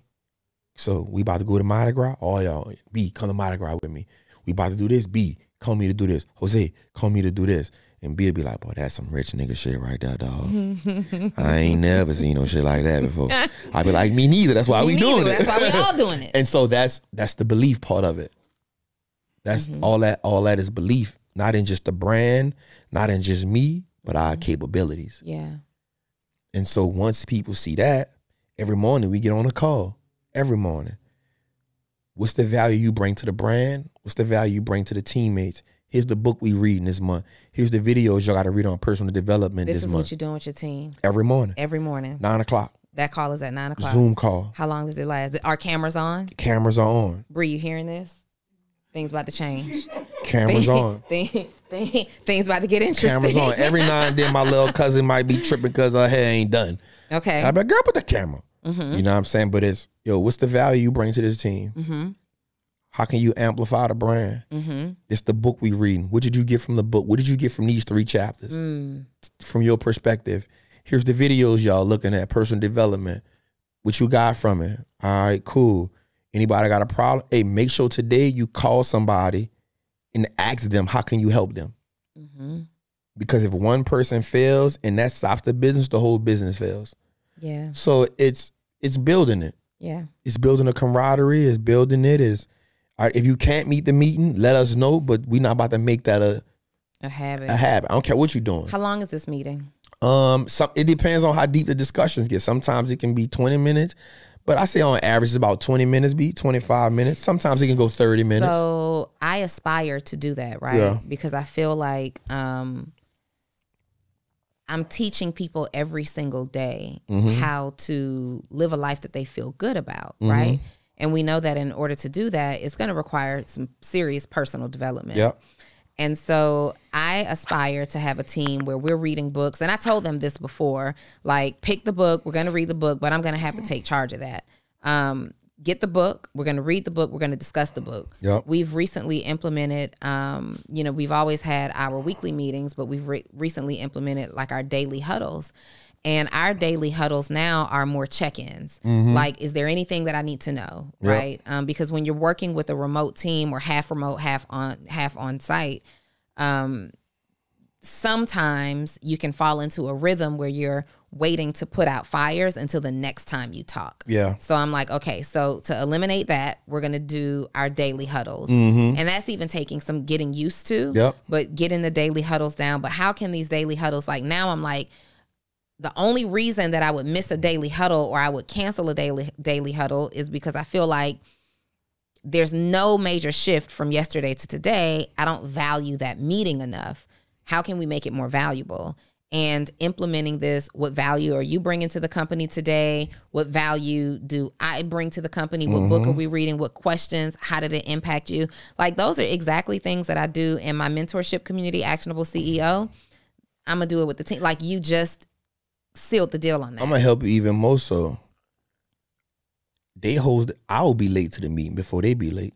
Them too, yeah. And there's people now that take control of the meeting. We can get on a call. If B on there, B gonna start 9 o'clock. They're gonna have 3 people on there. Yo, what's up? What y'all got going on? Let's get it. What's your win for yesterday? What did you do yesterday that was a win? But also, somebody took control. LaShawna was like, Trap, you don't gotta dictate the videos no more. I'm gonna take it off your hand.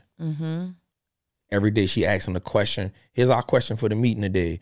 If somebody willing to sacrifice, is that fair or foul? Let's talk about it, right? Or, you know, the only thing I'll have to do for sure is give the book. That's it. But once I put the book out, we own it. How often do y'all read a new book? So it may take us a month. Like right now, we are listening to Tony Robbins' Unleash the Power Within. You love you some Tony Robbins. Here's why. He is the first man outside of Jim Rohn. We love us some Jim now. Listen, I don't watch everything on Jim. Don't. We love us some Jim. I feel like Tony has found an amazing way to dig into the mind of a person, and make you create change without lying to you about how much money you're gonna make. And in today's world, it's all about how much money you can make. Yes.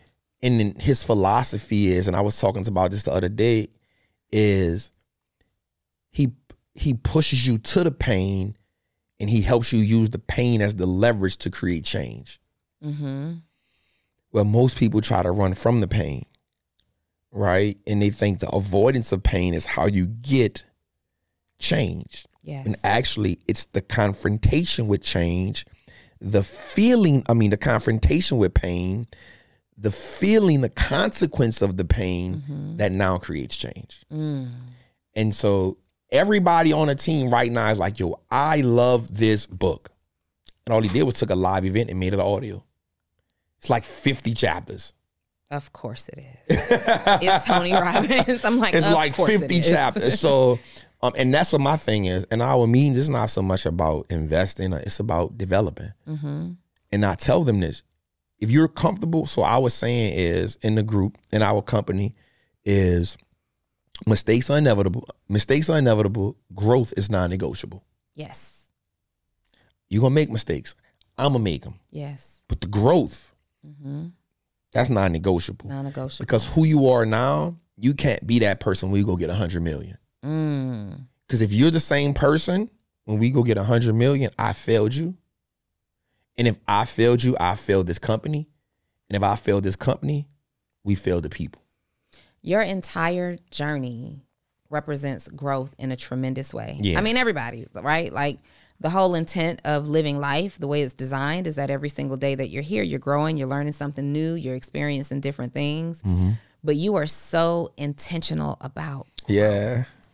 So intentional about growth. Trap, walk me through a day in your life. Yes.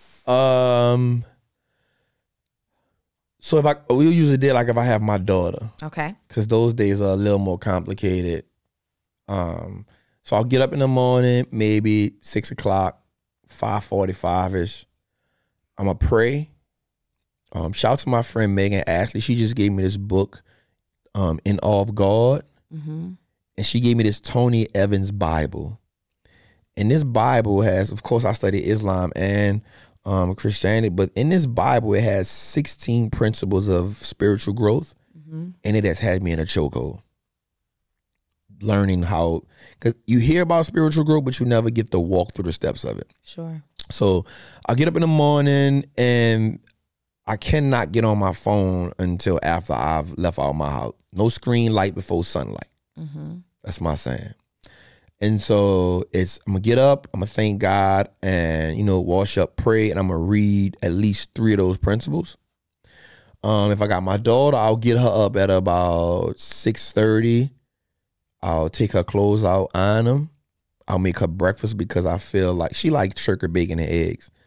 So that's our conversation. It is important for me that me and her have amazing talks in the morning, and we talk about her day, and we laugh and joke. And then I'll bring her to school, and on that ride, we'll listen to some gospel music because God is just important.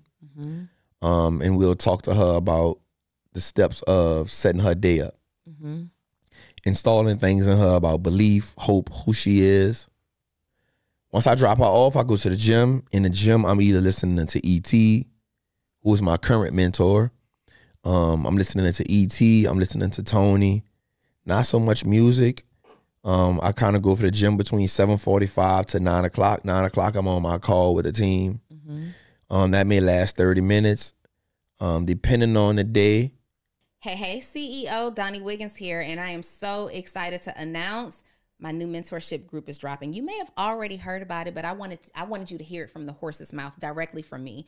My new mentorship group, Actionable CEO, for entrepreneurs who are interested in professional growth, personal growth, and financial growth. You want to learn from me. Y'all have been asking for this for the last 3 years, and I have finally brought Actionable CEO back to serve you every single week. Direct mentorship from me. You will also hear from other people who are in my community that I believe will be greatly impactful to you. You're going to get behind the scenes. We're going to be spending some time together live. This is not pre-recorded. This is live mentorship. So if you are an entrepreneur and you want to be connected, feel connected, you want to elevate your brand, you want to elevate your life, you want to elevate your level of success, Actionable CEO is for you. ActionableCEO.com. See you there.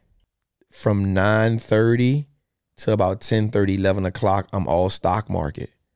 I'm watching the market. I'm posting in Trappers Anonymous. I'm posting in the Patreon. I'm looking for some reels we can post. And then from there, if it's a studio date, 11, 12 o'clock, I'm studio. Studio time, we shooting. The crazy part about studio time is we'll spend the first 3 hours just talking, research, and B gonna give me about maybe 4 or 5 things that he found that we can look at. We send each other messages all day, every day about, look at this content. How can we tweak it? How can we do this?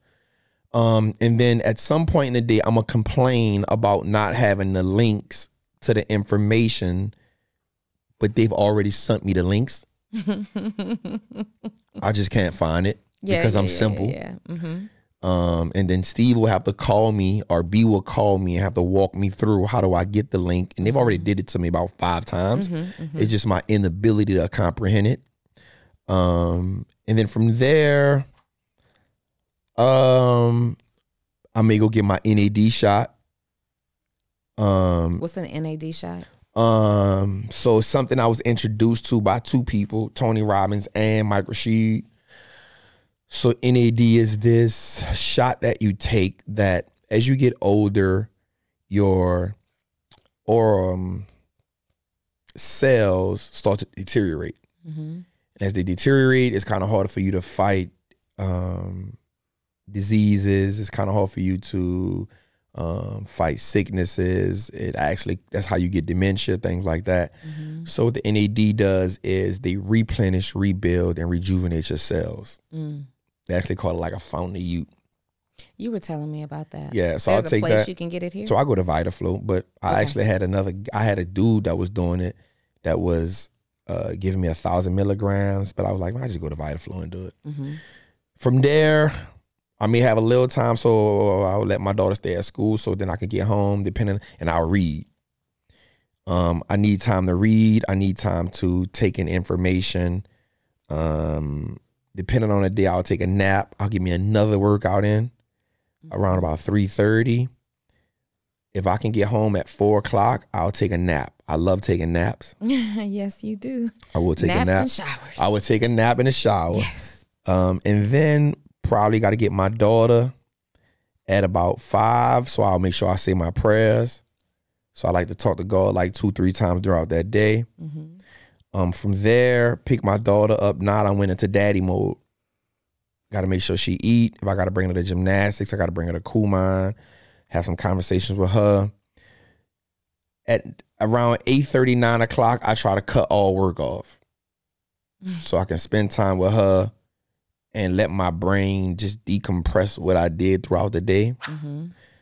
Kind of try to read another 20, 30 minutes, maybe 45, depending on how good it is. 11:30, 10:30, between 10:30 and 11:30, I'm trying to go to sleep so I can get up and do it again.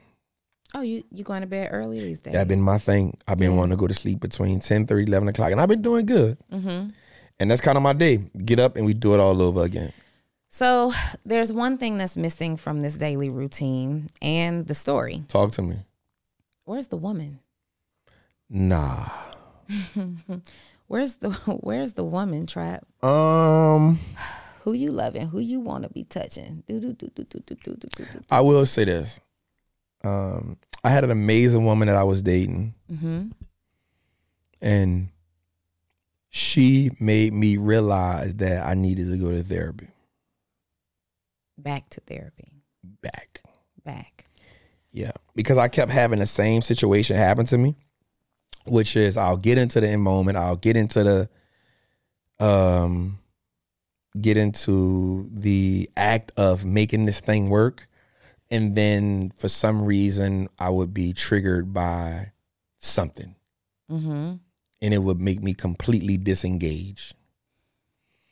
And as I went going to therapy, we talked about it, and he was like, yup, we have to deal with your abandonment issues. Yes. Because that's what's hindering you. Are you going to teach me? I think we all unique, so I can't teach you. You can't teach me this? Nah. I need to seek therapy for this specifically on my own. Yeah, because my problems was different. You know what I'm saying? Mine come from not only the abandonment, but trusting. Like, you got to realize the two women that I did love, they left me, in essence. My grandmother passed away and my mama. Yeah. And the residue of them leaving me led me to prison. And then I was never nurtured. Yeah. But in the process of that, in that same time span, the woman who I thought I was rocking with set me up, and I'll have my life on the line, which I didn't get killed, but I wound up going to prison again. But I mean, which I wound up going to prison. And so it's been, and I think it's harder for me now because I am successful and I am Wallstreet Trapper. Now I don't trust nobody. Now you have a whole new set. Man, I remember this girl took me out one time. I'll never forget this. This woman, let me not even say that. This woman did an amazing act for my birthday. She got like an 80-foot yacht, had me on the yacht, me and her, took me shopping, had the candlelit dinner for me. And I remember texting my homies like, yo, this is my location in case she try to kidnap me, fam. Or try to set me up. Wow. I swear. My homie was like, what? What is I was wrong like, with bruh, you? I'm in, This yada, location. yada. This where I'm staying at. Took a picture. This is who I'm with. If something happened to me, this who did it. Go get it in blood, partner. Not go get it in blood. Put that on everything. I'm letting you know. I put that on It's everything. whatever after I put this. that on everything. And this was a couple years ago. Yes. I put that on everything. Yes. Like in the group text, my dog, them like, bruh. I'm like, I ain't playing. I'm like, I remember sending them a picture like, it looked like I'm smiling. I'm serious. And I'm dead ass serious. So the dog. whole time you can't relax. You can't. I wasn't, yeah. You can't be like vulnerable. It was hard. And we grew, but I remember doing something for her. And I remember saying I remember having anxiety, like not being able to sleep. And I was showing up for her because she was an amazing woman. I wasn't showing up because I was enjoying the situation. You were showing up. Because she was amazing. Not because you were enjoying it. And it wasn't nothing that she was doing. It was me self-sabotaging myself. And I remember just saying one day, like, listen, I'm not trying to hit you with it's not you, it's me. But I promise you, it's me. I'm showing. And she was like, what are you talking about? She's like, bro, we just did this, this, and this. I was like, I know I did that because you're a great woman. Yes. You deserve that. Yeah. I know what you've been through. Yeah. I'm going to show up for you. But it's draining me. You can't calm yourself. I can't. In that situation. And I was like, here's my situation. I really need to go to therapy. But I do want to tell you, thank you, because you made me realize that I need to go. And if I don't go, and this is my exact words, I'm going to die old rich nigga. Old lonely rich nigga. That's deep. That's what I told her. I said, if I don't go get this fixed, I'm going to die old lonely rich nigga. What about friends, though? You are a loner almost. Yeah. I think I'm just unique in the way that I experience friendship. Again, I come from a situation where your friendship was predicated on your loyalty to one another. Are you willing to die for me? Are you willing to go to jail for me? Are you willing to kill for me? Are you willing to bust your gun for me? Are you willing to steal for me? Are you willing to rob for me? Yeah. Can I trust my life?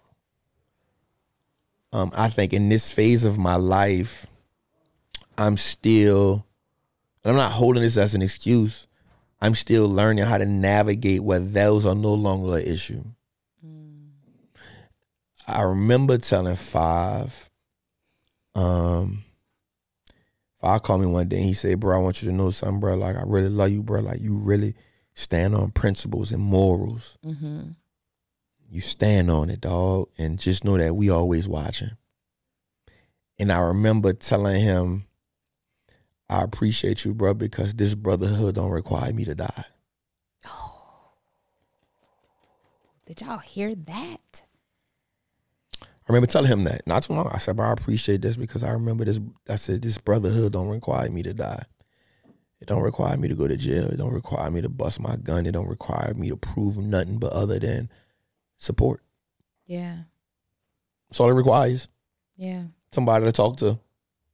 Somebody I can have business talk with. Somebody I can have wife talk with. Husband talk. Somebody I can talk about something with, and I ain't got to worry about that leading to you trying to set me up because somebody done offered you $5,000 to knock me off. Yeah. None of this don't require none of that.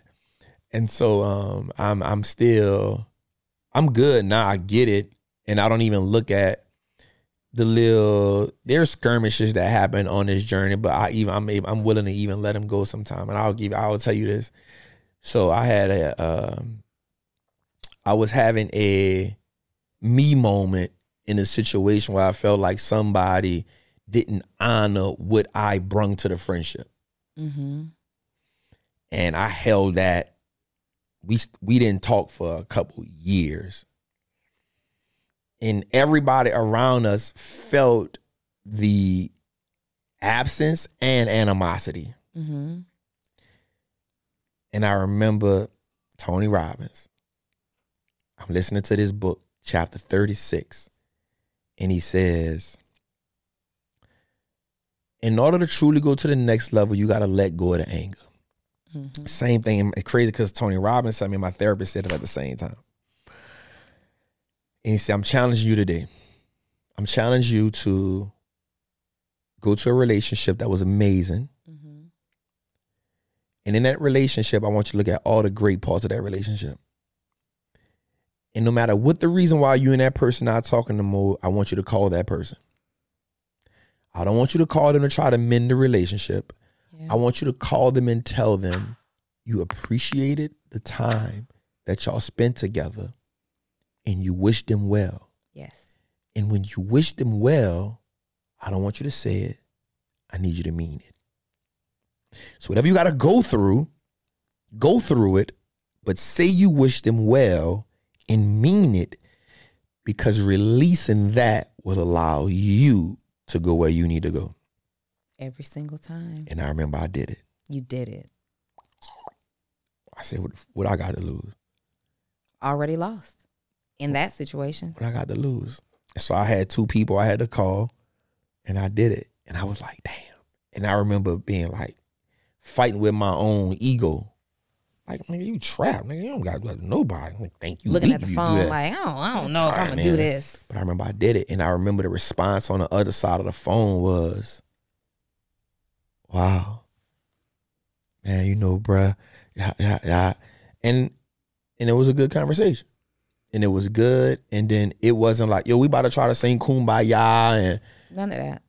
I respect what we did. You respect what we did. I needed you to be in my life at that time. I appreciate it. Thank you for it. Yeah.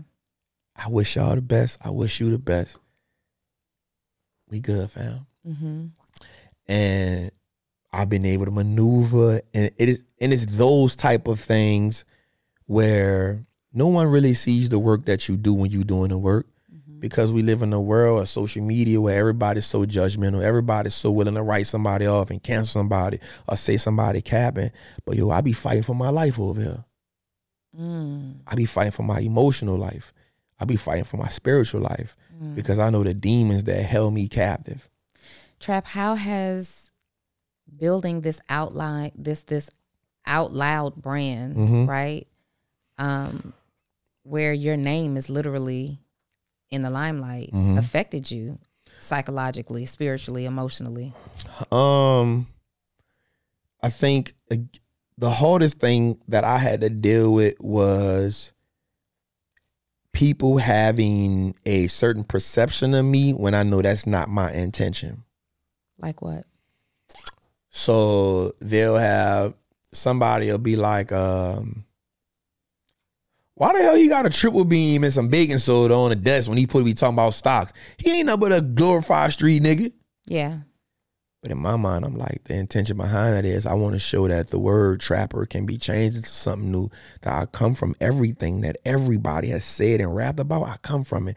So I want to use the baking soda as saying we weighing up the stocks. I want to be the triple beam to be like we cooking up profits legally now. I want the trappers in the street to see me and say, no, dude has been through what I've been through. And if he made it, because what we don't know about the streets is, and a lot of people don't know it because they've never been there, but all it takes for us to see is one of us win. Yeah, that's it. And seeing one of us win means I have to see something that brings me back to a familiar place. So it's kind of like when you watch these movies. Let's say you're watching Raising Kanan, right? It's the 50 Cent show. Yeah. The feel is late 80s, early 90s. But it's not just the verbiage that takes you there. It's the clothes they wear. It's the cars you see. It's everything. That's what brings you there. And so immediately when you see it, you know, I remember what I was doing in that era. It's the carpet on the floor. It's the carpet on the floor. You remember tumbling it's the sofa on that with carpet. The plastic. Yes, It's that.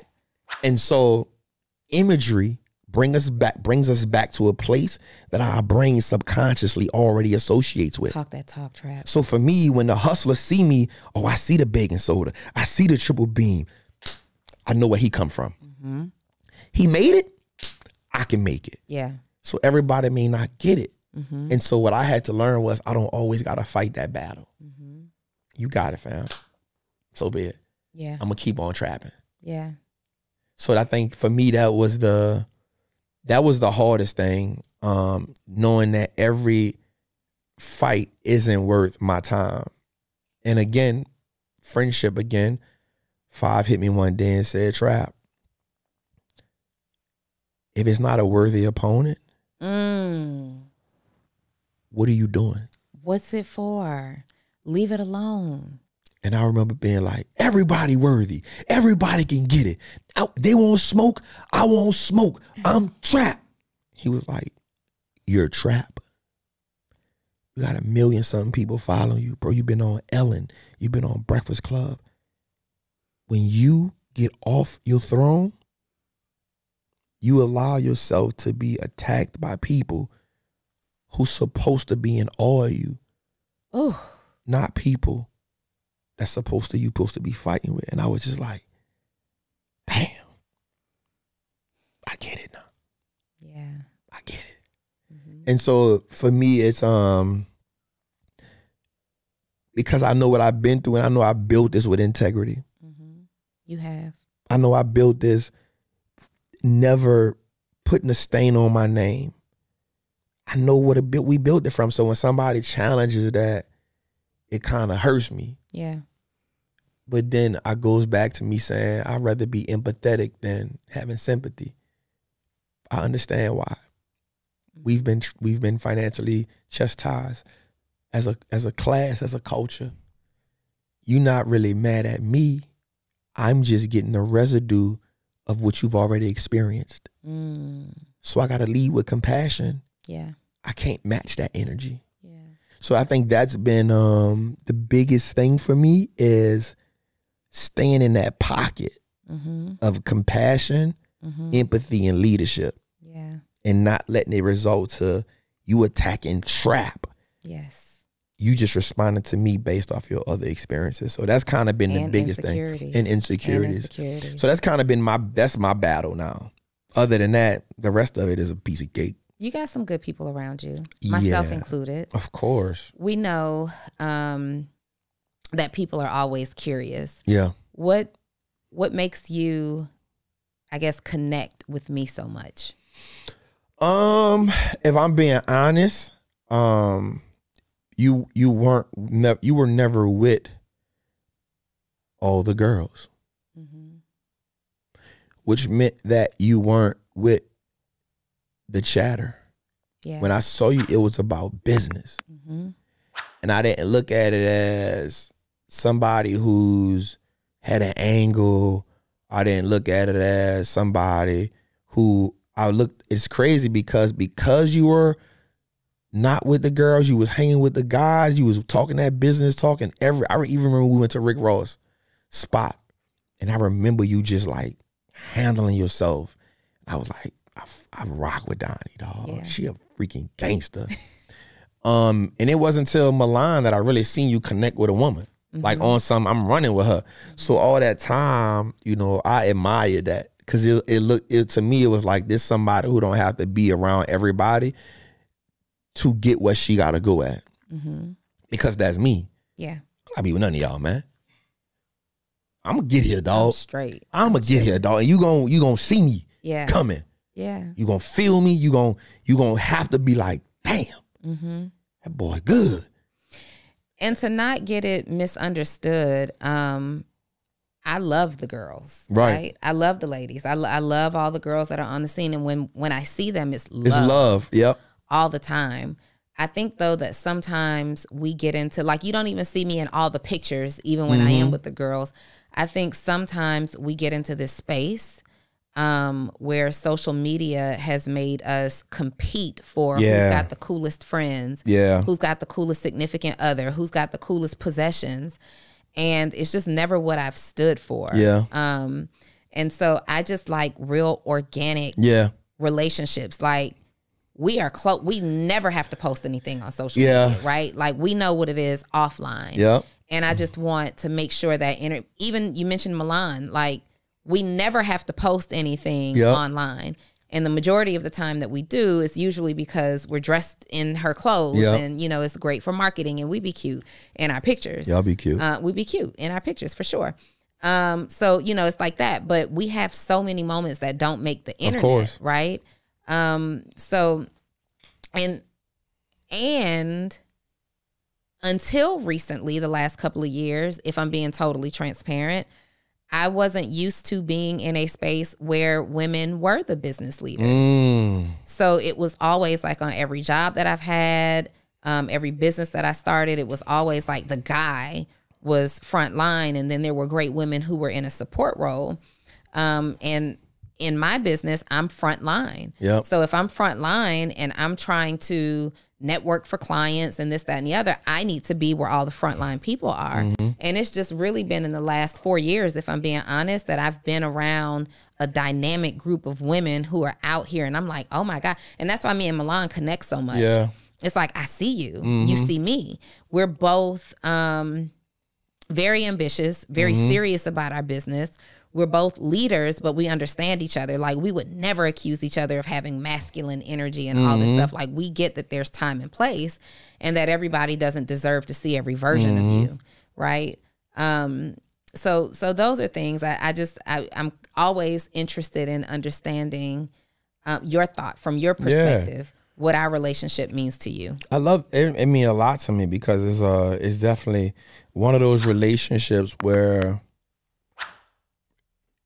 you can have vulnerability. You can have your moments where you just want to talk your shit and you ain't got to worry about it, you know, being said or seen, you know what I'm saying? And it's those moments where it's a friend, somebody you really love. And like, even if we don't talk every day, you'll text me and be like, Trap, I really miss you and I love you and you need to see me soon. Yep. Where's my birthday present? It's at my house. Damn. I got it to you. It's some perfume. Oh, can I get it? You can. When? Tomorrow. You got to bring it back. This is far. Because you live far. No, this is far. No. You can bring it to my house, but you live too far. I'm not driving out there.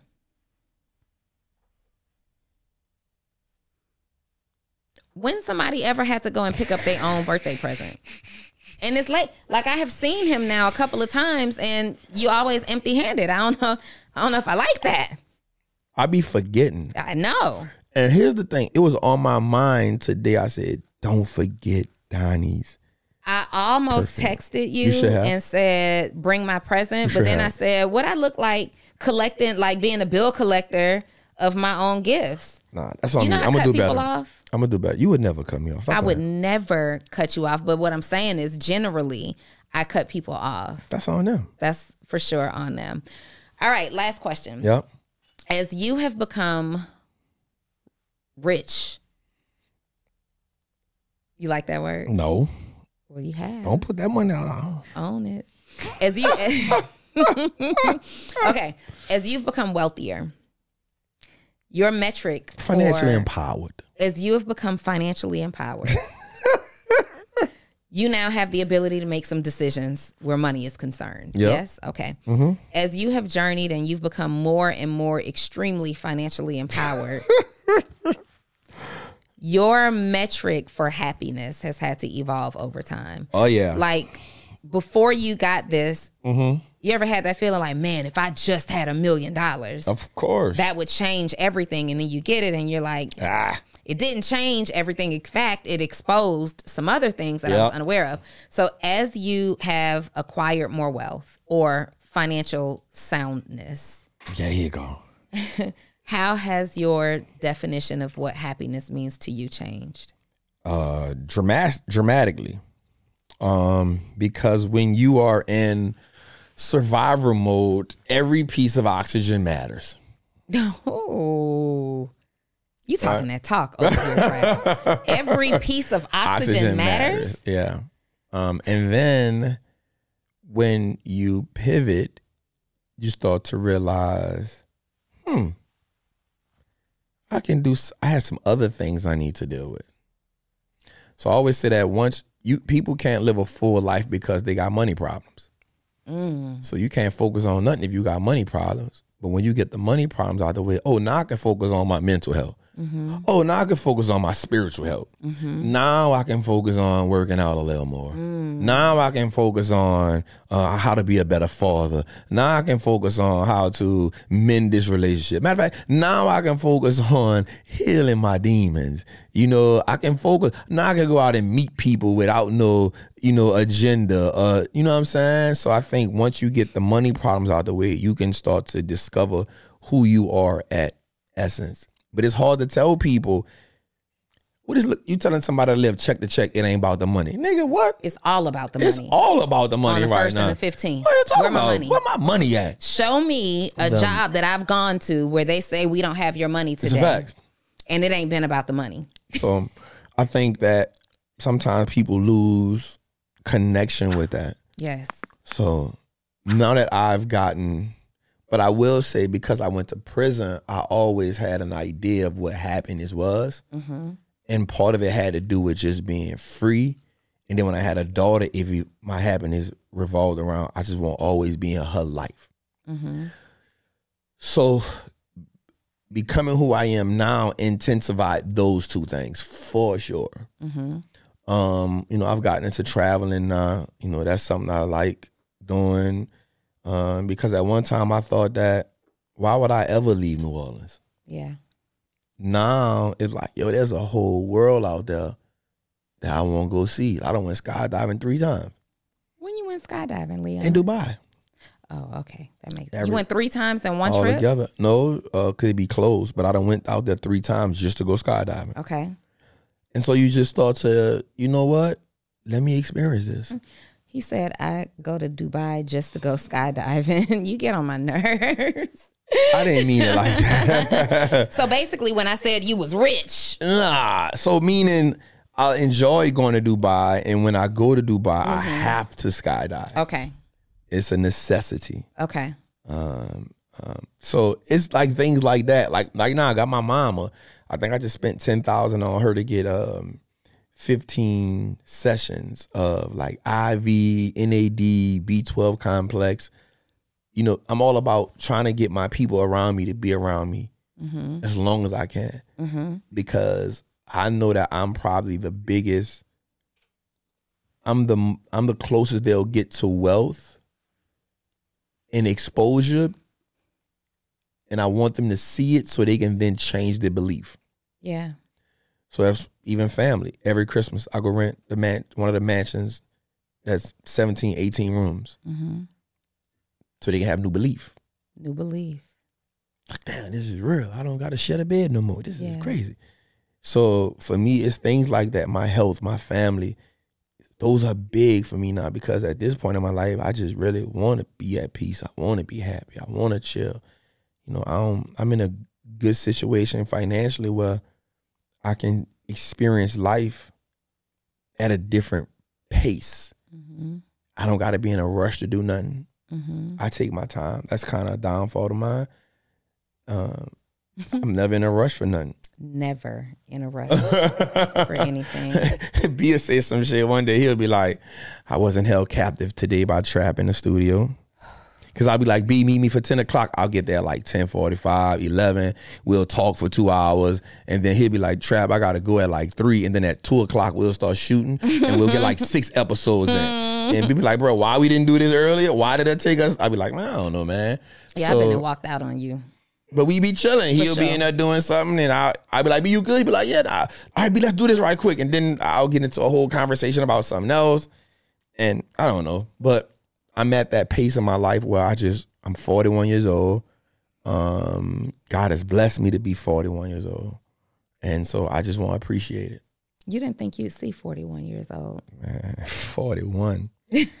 Now I'm like, yo, I want to be a grandfather. I want 2 more kids. I want to be a husband one day. I'm looking at life at a completely different prism. You dreaming. I'm dreaming. You're dreaming. When, you know, for a long part of my life, it was more funerals than weddings. Yeah. And being a grandfather wasn't even much in the cards. Now I was like, yo, I want to be a grandfather because I want to see the next generation of me. I know I'm going to give you this game, but I want to see what that generation behind you look like so I can school them too. You know what I'm saying? So like, that's kind of like how I'm thinking. So now I'm like, all right, let me work out. Let me eat right. Let me fast. Let me get close to God. Let me do these things so I can do everything in my power to live a long life. You know what I'm saying? Like, I ain't saying, what you can't change, but I ain't out here saying I want to live a long life and I'm drinking, I'm smoking, I'm drugging, I'm eating bad, I'm not getting no sleep, I'm wearing the thing now.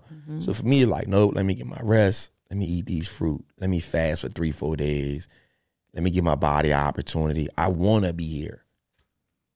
I want to rob my family of the idea of saying I ain't had no blueprint. I want to rob them. I want to rob my daughter from saying my daddy wasn't there. I want to rob my grandkids of saying we had to get it out the mud. No, the hell you didn't. No, you didn't. You got it out the market. Yep. Not out the mud. Yep. So that's kind of like my perspective. My biggest overall goal is to have my house, and I want to have a painting of me. And when I'm gone, I want everybody to say, he the reason why we here. He the reason. You are the blueprint. Legacy. You are the blueprint. That's it. You are the blueprint. That's it. You know it, right? You believe it? I know it. Yeah. Yeah. You are the blueprint. Listen, I wish that my audience was lucky enough to hear our conversations all the time. If I could go live, or if we could go live every single time we talk. We always say that too. We always this could say, be a good live. This would be a good live. But I promise you, lives would be changed off of the conversation. Guys, if I could tell you nothing else, I'll tell you that this is one of the most transparent conversations, because this is how we actually talk. Like, these are the things that we actually talk about. Now, we clown. We observe, you know, things, and we laugh about it. It never leaves that phone conversation. But you are a great person. Thank you. You're a great human. You're a great man. I am proud of you. And I am happy that you are my person. Yes. I am happy that you are my person.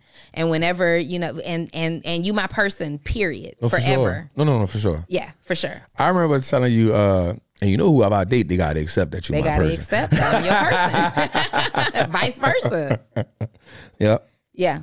That's a real thing. So we're going to wrap it up right here, because I can talk to you for hours upon hours upon hours. But close us out, Trap. Our audience is an audience full of entrepreneurs.